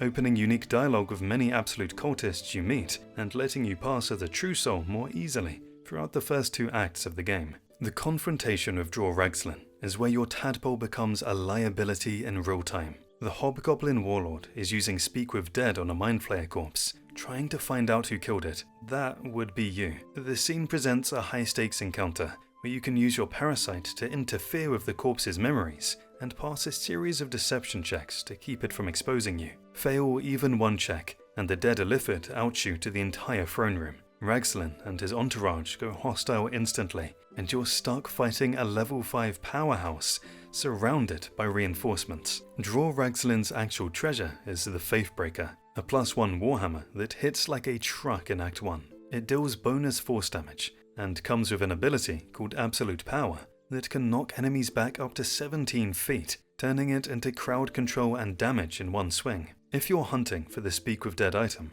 you want the Amulet of Lost Voices, which is actually hidden way back in the dank crypt near the game's opening area. The encounter's real secret isn't Ragslin himself, it's what's behind his throne. Kill him, take his key, and unlock the treasure vault in the back of the room. Inside, you'll find a piece of infernal iron, which is critical for Karlach's personal quest, along with the spring step boots. Most players are so drained from the fight that they forget to search the room thoroughly, and they walk away without the materials needed to save one of the game's most beloved companions. Minthara is one of the most divisive companions in Baldur's Gate 3, and for good reason. At launch, recruiting her required committing the game's darkest act, helping her slaughter the Tiefling refugees at the Emerald Grove. For months, she was effectively locked behind an evil playthrough, which meant most players never saw her character arc. Larian eventually responded to fan demand and added an alternative. If you knock Minthara unconscious using non-lethal attacks while she has the temporarily hostile tag during the Goblin campfight instead of killing her outright, she survives. You'll find her later in Act 2 at Moonrise Towers, standing trial before Ketheric Form. Rescue her there, and she joins your party without a single dead tiefling on your conscience. Minthara is a drow paladin of vengeance, whose will was stolen by the Absolute's mind control, and her story is about clawing back her autonomy, not becoming a better person. She doesn't soften her edges to fit a good party. She'll openly mock Will's idealism and Karlach's optimism, offering a pragmatic, ruthlessly practical perspective that cuts through the usual heroic posturing. She's not interested in being liked, she's interested in being free. Her real value goes beyond personality. Minthara is the primary companion who offers a high-ranking officer's perspective of the cult of the Absolute from the inside. Her knowledge of its leadership, structure, and internal politics adds layers to Act 2's story that you simply don't get otherwise. while recruiting her through the good path means missing her infamous Act 1 romance scene. Her dialogue in Act 3 explores shared trauma and the dynamics of power between equals. She's the reward for players willing to see past the villain label and recognize the warrior underneath. Proof that even in the Forgotten Realms, people who've done terrible things can still choose defiance. The Tiefling Party is Act 1's narrative checkpoint, and it's more mechanically important than it first appears. On the surface, it's a celebration for saving the grove, but underneath, it's one of the most reliable opportunities to trigger companion romance paths. While some relationships, like Asterion or Lae'zel's, can begin earlier if your approval is high enough, the party acts as a fallback trigger for those who haven't started them yet. Here's the trap most players fall into, assuming you can pursue these relationships later at your own pace. For Karlach especially, failing to express romantic interest by the time the party ends, or before leaving Act 2, can cause the window to close permanently. The game doesn't warn you, it just moves on. What the party doesn't do is force monogamy. Yet, you can flirt with multiple companions on the same night, share wine with Shadowheart on the cliffs, then spend the evening with Asterion or Gale. The exclusivity mechanics typically don't lock in until you progress further into Act 2, and trigger specific commitment scenes. So this is your chance to explore options without consequences. The party also includes reactivity based on your character's race. Tiefling players get a traditional toast from Zevlor that acknowledges shared heritage. Githyanki players have to navigate Lae'zel's visible contempt for the soft celebration happening around her. The real depth shows up the morning after. Depending on who you spend the night with, the other companions notice and comment. Choose Asterion, and Shadowheart might make a pointed remark about your taste in company. It's the game signaling a shift. Your party is no longer just a tactical squad trying to survive. They're people with opinions about each other, jealousies, bonds, and histories that are starting to form. The relationships you're building at camp matter as much as the enemies you're cutting down in the field, and this party is where that becomes undeniable. Your confrontation with Auntie Ethel in the sunlit wetlands has consequences that ripple all the way into Act 3, and while Mayrina's brother's fate is almost always fatal no matter what you do, the masked thralls in Ethel's lair can actually be saved. If you knock them unconscious with non-lethal attacks, or kill Ethel before she finishes them off, at least one survivor, the Mask of Regret, escapes. You'll find her later in Act 3 without her mask, recovering as Hydrangea Wub in Baldur's Gate, demonstrating the long-term consequences of a rescue. You can stumble across the Hag support group at Old Garlow's place, a gathering of survivors who've all been victimized by hags across the Sword Coast. If you saved Mayrina back in Act 1,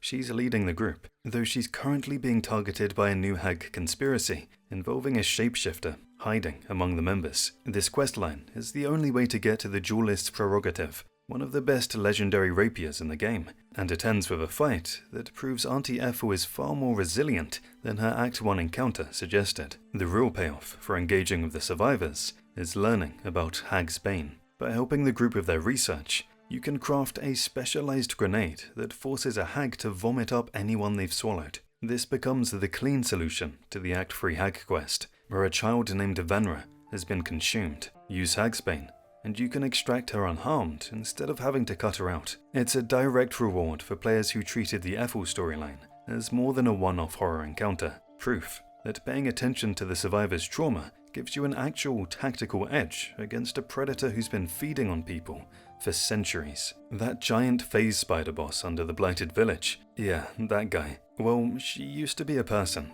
and her story is one of the darkest pieces of body horror hidden in Act 1. If you read the scattered journals in the Whispering Depths before fighting her, you'll piece together the truth about Eliette, a high elf who viewed her elven form as blasphemous and wrong. She became obsessed with Lolth, the Spider Queen, and saw the phase spiders not as monsters, but as something beautiful, perfected even. Through a twisted ritual of transcendence and a complete rejection of everything elven, she underwent a magical metamorphosis to transform herself into the phase spider matriarch. She chose this. Suddenly, the fight changes. You're not exterminating a monster that wandered into some caves. You're killing a mother, protecting the only family she ever felt she belonged to.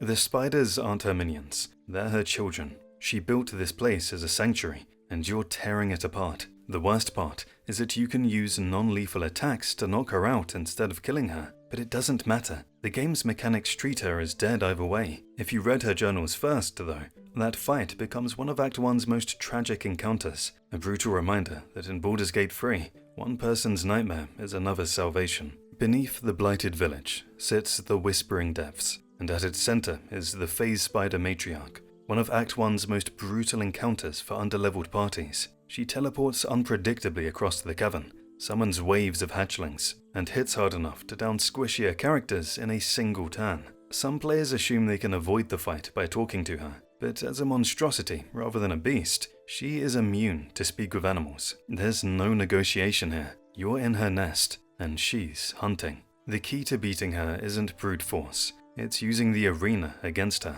The matriarch loves teleporting onto the web bridges stretched over the chasms. If you hit those bridges with fire spells or flaming arrows while she's standing on them, the webs burn away, and she plummets downward. The full damage deals heavy bludgeoning damage and leaves her prone, giving your party free hits while she's helpless. While dropping her into the deepest central pit kills her instantly, it sends her body to the Underdark. Dropping her onto the lower rock tiers instead lets you loot her immediately. This way, you can shave off more than half of her health without taking a single counterattack. The reason you're down here in the first place is the Dark Amethyst sitting in the back of the lair. It's not crafting material or vendor trash, it's the key to unlocking the Necromancy of Fae, the forbidden spellbook, hidden in the village's cellar above. Without this gem, either looted from the matriarch's corpse or stolen through an absurdly risky stealth run, the most powerful necromantic knowledge in Act 1 stays sealed. Kill the spider or outmaneuver her, but either way, that amethyst is the only thing standing between you and some deeply questionable magical power. The shadow-cursed lands in Act 2 are a constant drain on your party, necrotic damage ticking away every few seconds unless you have protection. Most players solve this with the Moon Lantern, but carrying it means sacrificing a weapon slot for the entire act. There's a better option hidden inside the lantern itself. The light source is powered by a trapped pixie named Dolly Dolly Dolly, imprisoned by the Dryder Carnis. If you free her instead of keeping the lantern intact, she grants your entire party the pixie's blessing, a long-lasting buff that immunizes you against the deadliest levels of the curse. Here's the trade-off. The moment you release her, the Moon Lantern goes dark and becomes worthless, but you don't need it anymore. Dolly Dolly Dolly gives you a filigreed Feywild bell as a replacement. Ring it, and she'll refresh the blessing if it ever fades, which happens if you leave the area and return, keeping your party protected for the rest of Act 2 without anyone tying up a hand holding a lantern. It's a straight upgrade, full immunity, and both weapon slots are freed up. The real payoff comes much later. If you treated Dolly Dolly Dolly with kindness, she remembers. In Act 3, when you're navigating the politics of Baldur's Gate, her influence reappears during the Stop the Presses quest. The sentient printing press, a friend of Dolly's, recognizes you and uses its fey magic to help you manipulate the city's newspaper. It's one of those rare cases where a compassionate choice doesn't just feel good. It gives you a concrete mechanical advantage 2 acts later. Even in the most hostile corner of Faerun, mercy can be tactical. In the shadow-cursed lands, you'll face 3 grotesque bosses known as the Masters of Wraithwyn: Malice, Visibald, and Gerengoth Form.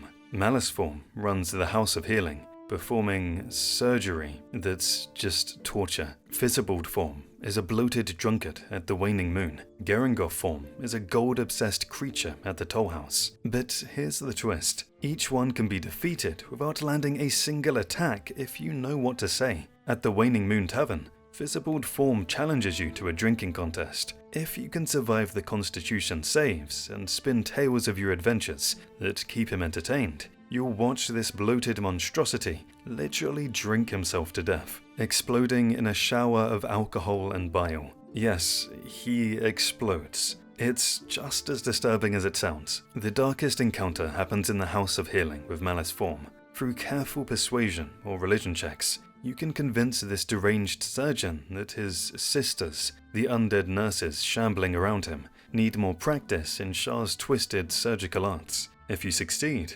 Malice orders them to operate on each other, or even on himself. The scene ends with the nurses vivisecting their own master on his operating table, while you watch, earning you the Surgeon's Subjugation Amulet without ever drawing your weapon. Garen Goff Form at the Toll House presents the most satisfying talkdown. She's encased in golden armor that makes her nearly unkillable in direct combat, but her obsession with gold is her weakness. Through dialogue checks, you can either trick her into refunding coins to you, or convince her that a new authority has replaced her. Successful persuasion leads to her gold-bound life force being rejected, causing her to instantly explode as her armor shatters. Since her life force is bound to her hoard, she dies the instant her armor fully shatters. If you take the time to defeat all 3 masters this way, you're not just avoiding fights, you're witnessing the tragic fate of the Form family, cursed to embody the very sins they once presided over. Deep in the ruined battlefield of Act 2,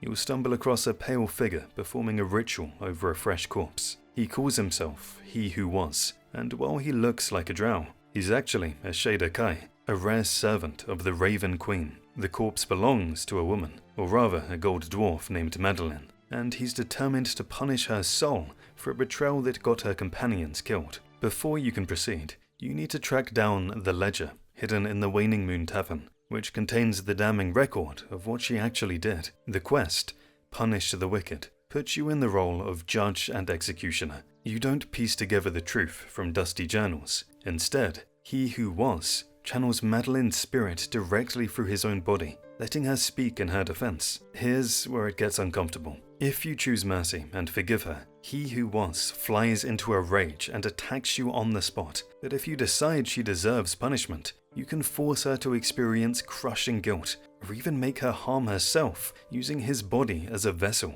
Successfully punishing her to his satisfaction earns you a reward of gold and the Raven Gloves. The gloves themselves grant you a summon named Quoth, and if you're a literature fan, you'll immediately recognize the reference. This is Larian's love letter to Edgar Allan Poe's The Raven. Activate Speak with Animals and chat with Quoth, and the bird will gloomily recite poetry and mutter nevermore in response to your questions. It's a perfect example of how Larian weaves classic Gothic horror into the shadow-cursed lands, hiding moments of dark poetry in a landscape of decay for players who take the time to look. In the backrooms of the Last Light Inn, you'll find a flaming fist named Art Color, trapped in a magical coma, humming the same haunting tune over and over. That melody is actually the key to saving the entire shadow-cursed lands, but most players don't realize how specific the solution is. To wake him, you need to venture into the House of Healing and retrieve a battered lute from Malice Form's torture chamber. Here's what's easy to miss. Despite its name, the lute isn't actually broken.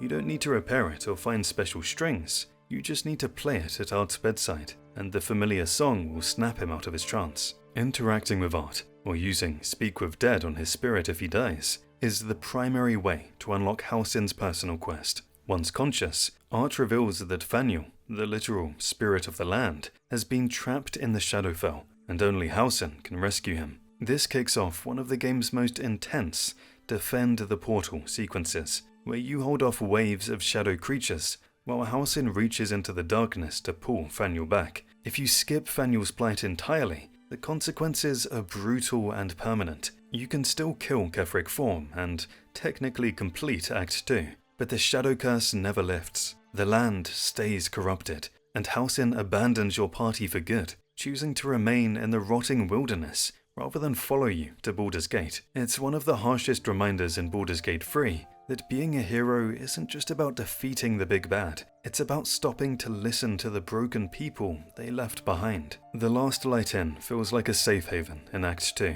but that safety depends entirely on one person, Isabel, a Selûnite cleric whose moonshield holds the shadow curse at bay. If you choose to speak with her, it triggers an ambush by a winged horror named Marcus, where the game pulls the rug out from under you. If Isabel drops to 0 HP at any point during the fight, she's kidnapped in a cutscene you can't prevent. The moment she's gone, the protective barrier shatters, and every single NPC in the inn, Harpers, Tiefling refugees, everyone, instantly transforms into shadow-cursed undead. You watch your safe zone become a massacre in real time. The fallout from losing Isabel is devastating and permanent. This isn't just about losing a merchant or a quest giver. Entire storylines collapse. Damon the blacksmith dies, which means you can never further repair Karlach's infernal engine locking her out of her stabilized heart path no matter what you do.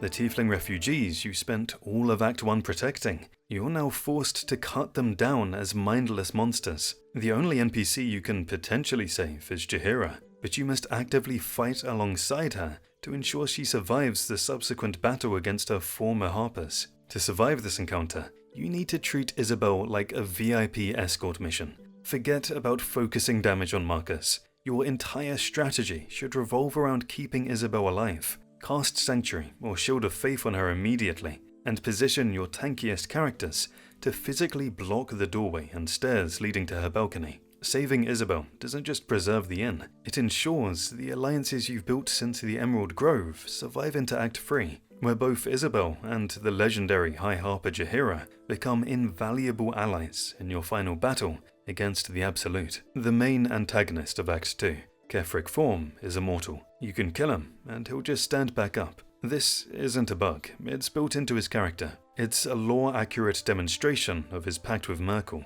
the god of death, to bring back his dead daughter. In exchange, he was resurrected and granted the means to become invincible, as long as the Night Song's life force is tethered to him via a soul cage. His body regenerates, his wounds heal, and he cannot truly die. While the Night Song has been imprisoned for over a century, Kefric has been siphoning her divine power since his recent return to life. Wait a second, not the Night Song. The Night Song is Dame Aelin, an Asima and daughter of Saloon, and as long as she remains chained, Kefric regenerates from every killing blow, making any attempt to kill him on the Moonrise Tower's rooftop impossible until the source of his power is dealt with. The key to breaking his immortality lies deep in the Gauntlet of Shar, where you finally discover the Night Song and must decide her fate. Whether you free her or let Shadowheart sacrifice her, both choices sever the immortality link and force Kefric to face death like anyone else. The sacrifice path is darker and closes off Shadowheart's path to the light,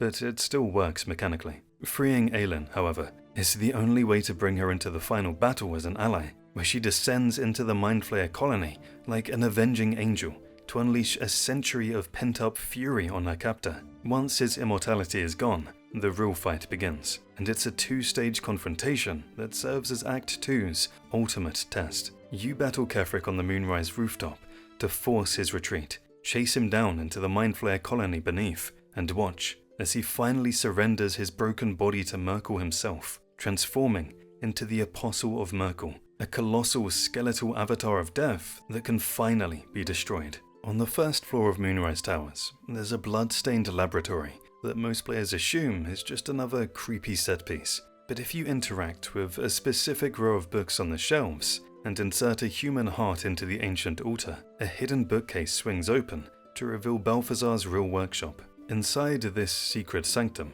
you'll find the horrifying truth behind Kefric's immortality. Detailed research notes explaining how Balthazar has recently been using the Night Song as a living battery to fuel Kefric's invulnerability. Yes, a sentient being turned into magical life support. The real prize hidden here is the Shadow Lantern ritual. If you bring Gale into this room, he can interact with the ritual circle to create a Shadow Lantern, a twisted version of the moon lanterns you've been using to survive the Shadow Curse. Instead of just protecting you, this necrotic artifact lets you summon a shadow as a combat ally once per long rest. It's one of the unique ways to gain the ability to summon an undead for an item in Act 2. But there's a catch. Gale has to defy Maestra and use forbidden necrotic magic to make it work. The game is literally asking you to compromise your wizard's morals for a cool undead friend. If you read through Balthazar's journals, you will discover he's not just some random necromancer working for Kefric. He's a centuries-old devotee of Merkel, the Lord of Bones, who views Kefric's entire family tragedy as nothing more than convenient research material. The game actually allows you to negotiate with him in the Gauntlet of Shar to act as an ally, but Balthazar is one of the few villains in BG3 who will never truly care for your cause. Whether you side with him to secure the Night Song or confront him in the Shadowfell, his only loyalty is to the Lord of Bones. Some monsters in the Absolute's army are beyond saving. The Gauntlet of Shar is one of BG3's most punishing dungeon crawls, designed to psychologically torment anyone who isn't a worshipper of the Lady of Loss. To reach the Night Song, you have to survive 3 trials that feel specifically designed to make you reload your save. The Soft Step trial forces you into pure stealth mode. Get spotted by the patrolling shadows even once, and you're teleported back to the beginning. The self-same trial throws evil clones of your entire party at you. But here's the twist. If you accidentally attack someone else's duplicate instead of your own, Shah hits you with Cheater's Folly, a brutal curse that tanks your stats until your next long rest. Then there's the Faith Leap trial, which sounds like it's about blind devotion, but is actually a puzzle in disguise. You're supposed to walk across an invisible bridge over a lethal abyss, and the game wants you to think it's about faith. But if you look at the floor tiles near the sacrificial altar before you start, there's literally a diagram showing you the safe path. Miss it and step wrong, you're usually teleported back to the start of the trial, though falling from the wrong spot can lead to a lethal drop. You might have heard rumors about a secret passage in the Silent Library that lets you skip all this nonsense. That's not quite true. The library does have a puzzle, the Riddle of the Night, but it rewards you with the Spear of Night, the only weapon in the game capable of killing the Night Song. So yeah, you definitely want to solve that one. Here's what actually gates your progress. Umbral Gems. Each trial drops one, and you need a fourth from the Orphon, Yrgir, after you hunt him down and kill him. Without all 4 gems, the path to the Shadowfell remains barred. 1 gem operates the traversal platform, while the remaining 3 are required to unlock the ancient altar at the bottom. Shah doesn't let anyone half-ass her trials. You either prove yourself completely, or you don't get to decide the fate of Faerun. In the house in Deep Shadow, there's a small tiefling boy named Oliver who wants to play hide and seek. He seems innocent, even charming. He's not. Oliver is the other half of Faniel's spirit, the angry, resentful part that was split off when the Shadow Curse was created. While Faniel represents the land's benevolent nature, Oliver embodies its corruption and rage. If you play hide and seek with Oliver and win, he becomes hostile, revealing his true form as a powerful shadow creature. His family, Mummy, Daddy and Doggy, are all twisted shadow monsters that attack you. But there's a peaceful solution. If you've already rescued Faniel and brought Halsin to meet Oliver, you can convince Oliver to rejoin Faniel. This heals the split in the land spirit and is essential to fully lifting the Shadow Curse. Most players either kill Oliver or avoid him entirely, never realizing he's critical to Halsin's quest. Without reuniting the 2 halves of the spirit, the Shadow Curse remains even after Kefric's defeat.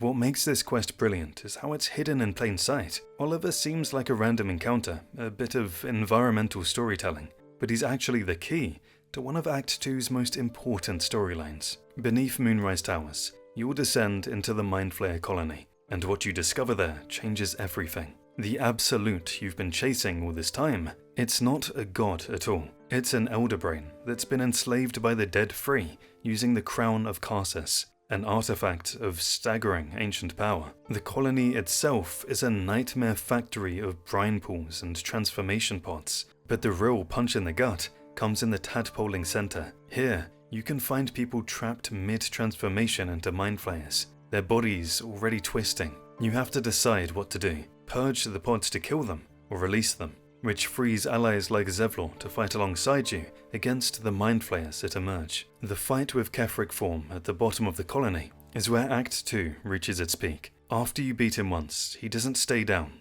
Instead, he sacrifices himself to become the Apostle of Merkel, a massive, immobile avatar of death itself. This boss fight is a brutal gear check that catches most players off guard. The Apostle's aura prevents all healing, and his Gaze of the Dead ability can delete your party with necrotic damage. The biggest mistake you can make is wasting time on his summoned minions. The actual strategy is to free the Night Song if you captured her earlier, then burn down the Apostle with everything you have before his Bone Chill aura kills everyone. Throughout Act 2, NPCs keep warning you about smelling of brine or noticing your eyes changing, but here's the thing: nothing actually happens to your appearance, no matter how many tadpoles you've consumed. The game is delaying the visual consequences. The real price of your illithid powers comes due at the transition to Act 3, when you're offered the astral-touched tadpole, while the Elder Brain remains under the villain's control as they march towards Baldur's Gate, kicking off the chaos of the final act. Jaheira is a returning character from the original Baldur's Gate games, and longtime fans are ecstatic to see her again, but new players might not realize how significant her presence is. In the original games, Jaheira was a companion you could recruit. She was a druid and harper agent, married to Khalid, another companion. Over 2 games, she went from a stern mentor figure to a potential romance option. In BG3, Jaheira is older, wiser, and tired. She's seen wars, lost friends, and watched the world change in ways she doesn't always like. Her husband, Khalid, is dead, and she's raised several adopted children who are now adults. While the game features a new protagonist, Chihiro shares stories of her former traveling companion from the previous games, creating a sense of continuity across decades of storytelling. Chihiro can join your party at the end of Act 2 if she survives the events at Last Light Inn and the assault on Moonrise Towers. She's a highly versatile druid and a powerful addition to the team, but more importantly, she brings institutional knowledge about the Harpers, the history of Baldur's Gate, and the threat of the dead free. Her personal quest involves dealing with her past and facing old enemies who've resurfaced. It's one of the quieter companion arcs, but it's deeply rewarding for anyone invested in the series' lore. What's remarkable is how Larian wrote Chihiro for 2 audiences simultaneously. New players get a badass druid mentor, longtime fans get a beloved character whose presence validates 25 years of franchise history. Those dead badgers you find in the ruined house at the Rivington camp, they're widely considered a reference to an old internet meme, but their presence near Jaheira's base of operations adds a grim layer to the city's atmosphere. If you explore Jaheira's secret basement in the lower city, you'll meet Post, a talking badger who reveals part of the truth. Jaheira utilizes a network of animal messengers, including rats and badgers, to bypass the Absolute surveillance. The creatures found across the city highlight the risks of her reconnaissance. As Post mentions, the work is dangerous, and his predecessors have been lost. This is part of the vast Harper intelligence network Jaheira maintains. She had eyes everywhere. Post is one of several animal couriers, and talking to him reframes the animals you passed in the city. They weren't just collateral damage, they were messengers who died in the shadows. Doing reconnaissance work, most players will never even notice. It's one of the quietest, most effective pieces of environmental storytelling in the game. A reminder that this war didn't just cost human lives. Jaheira's network of loyal creatures paid in blood long before you ever arrived, and she carries that weight without saying a word about it. If Jaheira's return was a pleasant surprise, Minsk's appearance in Act 3 was pure fan service. Minsk is one of the most iconic and popular characters from the original Baldur's Gate games. A simple-minded ranger with a heart of gold, and a miniature giant space hamster named Boo.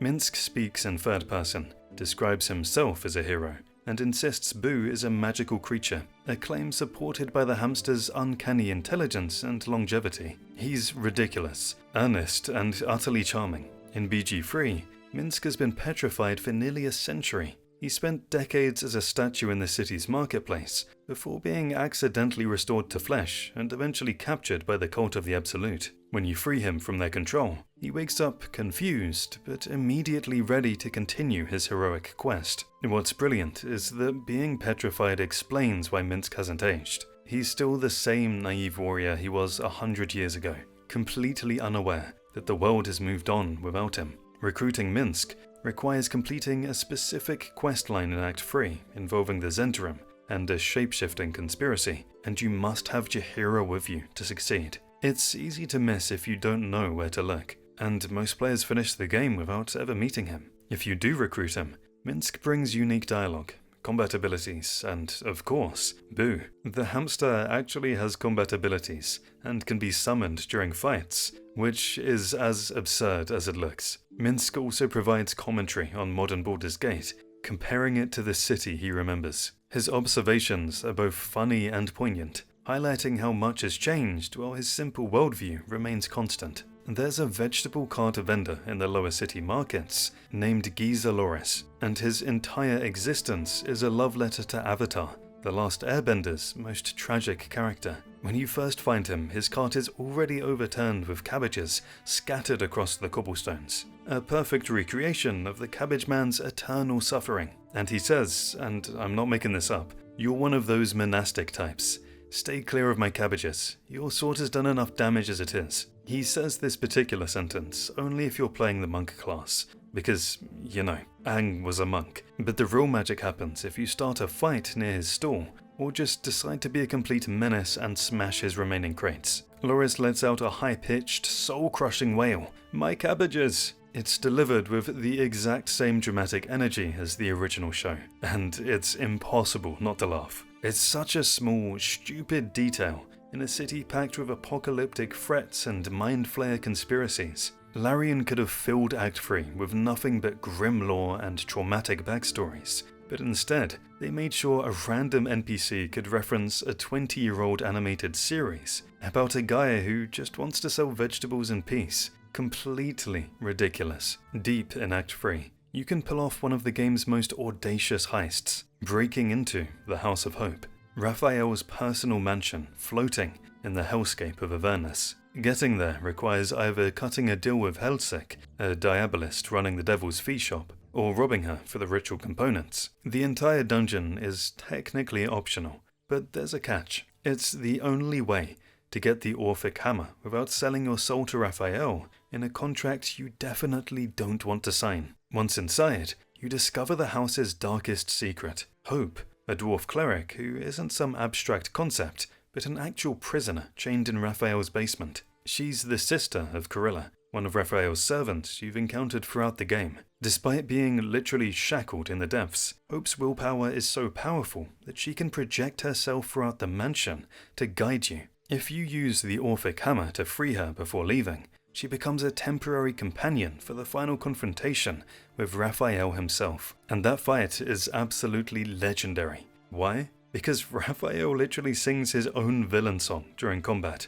Raphael's final act is performed in English by Andrew Wincott, Raphael's voice actor, as he taunts you with operatic flair while trying to murder your entire party. But the real reason players brave the House of Hope is the loot. In the archive, you can steal two of the most absurdly powerful items in the entire game. The Amulet of Greater Health sets your constitution to 23, and the Gauntlets of Hill Giant Strength, which, despite the name, sets your strength to a massive 23. These items trivialize entire builds. The problem? Taking the Orphic Hammer or failing to disarm the archive's pressure plates triggers every alarm in the house and turns all of Raphael's servants hostile, forcing you into a frantic escape through literal hell. It's widely considered the best dungeon in Baldur's Gate 3, a perfectly crafted blend of risk, reward, and the pure satisfaction of robbing a devil in his own home and getting away with it. Enver Gortash is the chosen of Bane, one of the dead three, and in Act 3, Tadpold Duke, Older Ravengard, crowns him Archduke of Baldur's Gate during the coronation ceremony. While the game strongly pushes you towards the coronation through invitation, it's a pivotal moment where how things play out depends entirely on your choices. If you storm in hostile, the ballroom descends into chaos as you face Gortash and his Still Watch, though most of the city's nobles will flee the carnage. But there's a diplomatic path. If you've been clever, you can attend the coronation peacefully, listen to Gortash's proposal, and even form a temporary alliance against Orin. The path requires passing checks to keep Karlach from attacking, and managing Will's reaction to his father, though they will remain by your side if you play your cards right. The coronation scene also reveals a shocking history if you're playing the Dark Urge. Tash was actually your former partner. The two of you designed the entire Absolute plot together and stole the crown of Karsus before your memory was erased. This revelation recontextualizes the entire game. The Dark Urge isn't just a victim of Baal's influence. You were a primary architect of the conspiracy threatening Baldur's Gate. Everything happening is partly your fault. Gortash offers to split the world with you, ruling together as you once planned. While the Neverbrain's power shapes the endgame, the fact that the game lets you seriously consider becoming a tyrant shows BG3's commitment to player agency, even when that agency leads to monstrous choices. Orin is the chosen of Baal and the game's most unpredictable villain. She's a shapeshifter who can appear as anyone, and at specific scripted moments in Act 3, she confronts the player by mimicking NPCs around the city. While she does infiltrate your camp, she can do so by mimicking the NPC to trick the player, or she may reveal herself immediately to announce her kidnapping of a companion. The first time Orin reveals herself, it's usually a shock. You're talking to a random citizen, and they suddenly transform, reveal they've been Orin all along, and threaten you before disappearing. Orin's main ability is kidnapping. At a certain point in Act 3, she'll abduct one of your companions and threaten to torture them unless you come to the Temple of Baal. Which companion she takes depends on who is currently in your party. She'll prioritize taking Gale, Lae'zel, Halsin, or Minthara if they're staying at camp. The kidnapping triggers unique rescue missions, where you have to navigate Baal's temple, face deadly traps, and eventually confront Orin in her sanctum. She fights as the Slayer, a monstrous form granted to Baal's most favored servants. If you're playing the Dark Urge, Orin is your bloodkin, biologically your half-niece, as she's the daughter of your half-brother Syrric, though you're addressed as siblings within the cult. She's the one who attacked you and took your place as Baal's chosen. Your entire quest is about reclaiming what she stole, and the confrontation between you is intensely personal. During the fight, Orin relies on the unstoppable boon granted by Baal's ritual, requiring you to land multiple hits to reduce her stacks before you can deal full damage. It's a brutal test of your combat efficiency, forcing you to adapt to her high damage Slayer abilities in a single encounter. Defeating Orin is mandatory to progress the story, but how you defeat her matters. You can reclaim Baal's blessing or reject it entirely, and you can even introduce a psychological breakdown in Orin by revealing the truth of her parentage, specifically that she is the product of Sarevok's incestuous relationship with his own daughter. Before the duel begins, deep beneath the Grey Harbour lies the Iron Throne, a flooded prison that becomes Baldur's Gate 3's most ruthless countdown clock. The second Gortash detects your submarine, the entire facility begins its self-destruct sequence, and you have exactly 6 turns to get everyone out alive on balanced difficulty. On Tactician or Honor mode, that timer drops to 5 turns, transforming what's already a desperate rescue into an exercise in perfect movement and brutal prioritization. The prison sprawls across 4 separate wings, each holding locked cells full of Gondian families and political prisoners. Duke Ravengard, Will's father, is trapped in one of these cells, and if you've defied Mizora in Will's questline, she makes sure you pay for it here. She manifests during the chaos, and summons explosive spiders specifically designed to kill the Duke before he can reach the submarine ladder. You can watch the turn counter tick down while trying to unlock his cell, clear the spiders, and somehow get him across the facility to safety, while a dozen other prisoners are drowning in adjacent wings. Most players don't discover the hidden advantage until it's too late. Amelum, the friendly mind flayer from the Underdark, can appear as an ally if he survived the previous acts. He has the ability to instantly teleport himself and one companion back to the submarine, bypassing the entire gauntlet. In practice, this means Amelum becomes a powerful emergency extraction and a highly effective way to save Duke Ravengard in those final seconds when Mizora's spiders are detonating and you're still 2 turns away from the ladder. If you fail, the consequences ripple through the rest of Act 3. Losing the Gondian hostages means the Stillwatch Foundry loses its potential uprising, making Gortash's army significantly harder to dismantle. The encounter forces you to internalize what Baldur's Gate 3 has been teaching all along. You're not a superhero who saves everyone. You're someone standing in rising water, counting turns, deciding whether saving one companion's father is worth abandoning the innocent families who are running out of time in the cells behind you. The Wormway sits directly beneath Worm's Rock Fortress, hidden behind the prison cells where most players would never think to loot, hidden behind the prison cells where most players would never think to look. This underground gauntlet was built by Baldur's Gate founders as a proving ground for a future champion, and accessing the Inner Sanctum requires passing 4 distinct trials: Justice, Strategy, Insight, and Courage. The Chamber of Strategy requires you to win a game of Lanceboard by achieving checkmate in only 2 moves. The Chamber of Insight presents 3 historical figures as illusions, and asks you to identify which one was a traitor to the city. If you solve all 4 trials, the path opens to a massive skeletal dragon resting in the depths. Ansor, the bronze dragon, who was supposed to be Baldur's Gate's eternal protector. The fight with Ansor isn't just a boss encounter, it's the moment the entire narrative around the Emperor collapses into something far more tragic. You learn that Ansor was the loyal companion of Baldurin himself, the legendary founder of the city, and Baldurin, as it turns out, is the Emperor, the mind flayer currently living inside your head and guiding you through the absolute crisis. After Baldurin was transformed into an Illithid, Ansor couldn't accept what his friend had become. He tried to mercy kill Baldurin to free his soul, believing death was better than existence as a mind flayer. The Emperor killed Ansor in self-defense during the struggle, then left his companion's body to decay in the dark beneath the city that they had both sworn to protect. When you enter the chamber,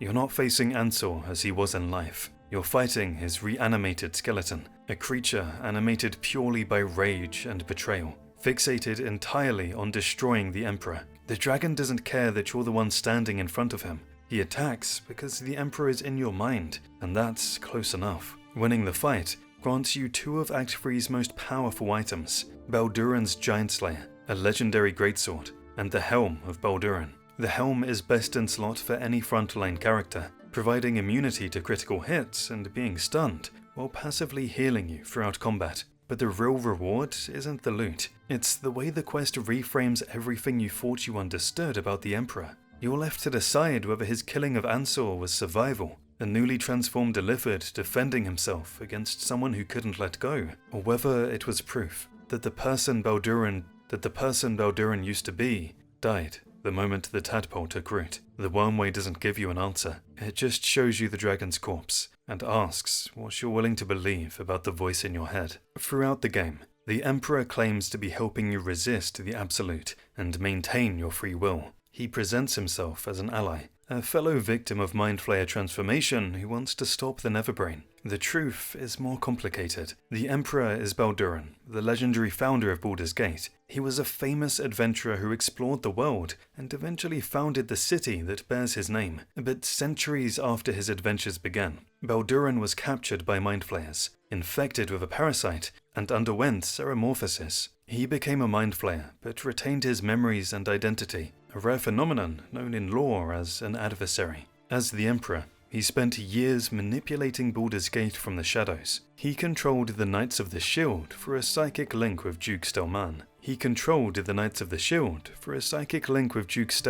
influencing politics and trade to suit his needs. He wasn't necessarily evil, but he was ruthlessly pragmatic, using people as pawns for his own survival. When the Dead Three began their plot, the Emperor was actually a thrall of the Elderbrain, until he was sent to retrieve the Astral Prism. It was the prism's power that granted him his independence. This revelation changes how you view every interaction with the Emperor. Was he ever truly your ally, or was he using you from the beginning, manipulating you just as he's manipulated countless others? The game lets you confront him about this. You can choose to trust him, believing his goals align with yours, even if his methods are questionable. Or you can reject him, freeing Prince Orpheus and siding with the Githyanki instead. Both choices have massive consequences. Trusting the Emperor means working with a creature that is proven to be manipulative. Freeing Orpheus means the Emperor will side with the Neverbrain to ensure his own survival, forcing you to kill him in the final battle.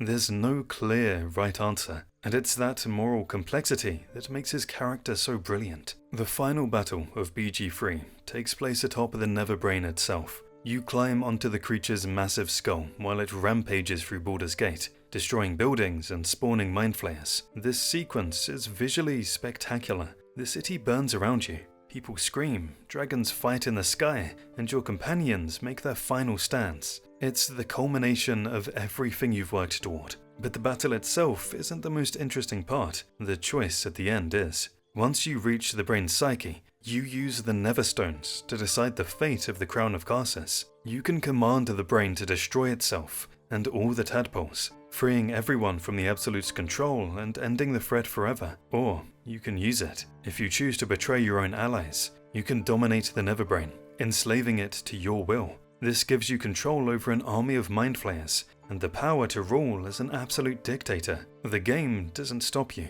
but the cost is steep.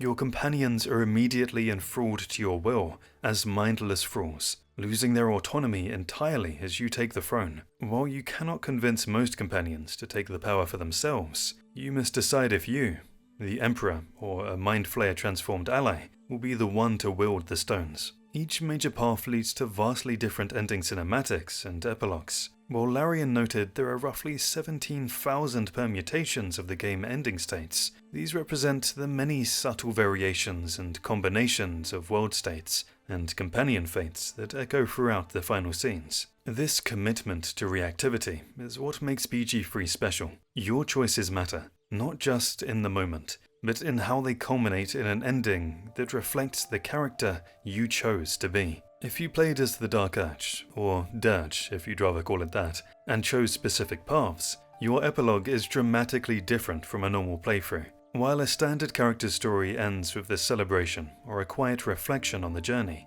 a dark urge who successfully resists their bloodline receives a powerful moment of redemption with Withers, acknowledging their victory over Baal's influence. However, the darker paths lead to unique, haunting conclusions that normal players never see. If you accept Baal's gift, but then chose to destroy the Neverbrain instead of ruling it, you're hit with a tragic fate. Because you defied your father's command to enslave the world, Baal strips away your sanity as punishment. In the epilogue party held 6 months later, you don't arrive as a hero. You appear as a feral, blood-maddened shell of your former self, lurking in the shadows, and watching your former friends with a murderous hunger. Alternatively, if you choose the Embrace path and seize the throne, the final cinematics are uniquely brutal. Patch 7 added bespoke evil endings where the Dark Urge doesn't just rule, but actively begins a world-ending slaughter. In this version, you can watch your character personally execute their love interest, or command the Absolute's forces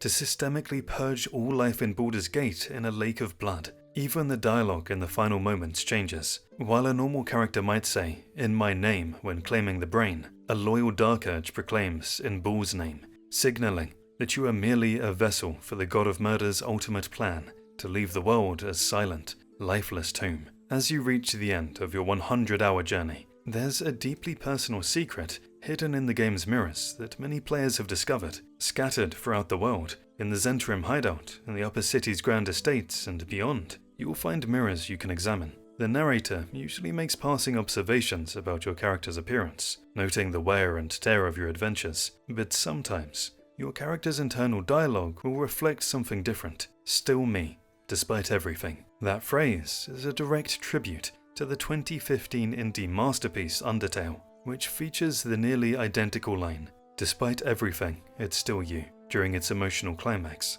Here in Baldur's Gate 3, it carries its own weight. By the time you're staring into these mirrors, you've made countless choices. Maybe you rejected the tadpole's power at every turn. Maybe you embraced it fully. Maybe you sacrificed everything or everyone to stop the Absolute. The game doesn't judge. Instead, it offers this quiet acknowledgement. Through all the transformations, the compromises, the horrors and triumphs, you're still you. The person making these choices, carrying these burdens, and shaping this damn story. Also, shameless plug, but our Witcher 3 video is right there if you want to keep the sleep going. It's a good one.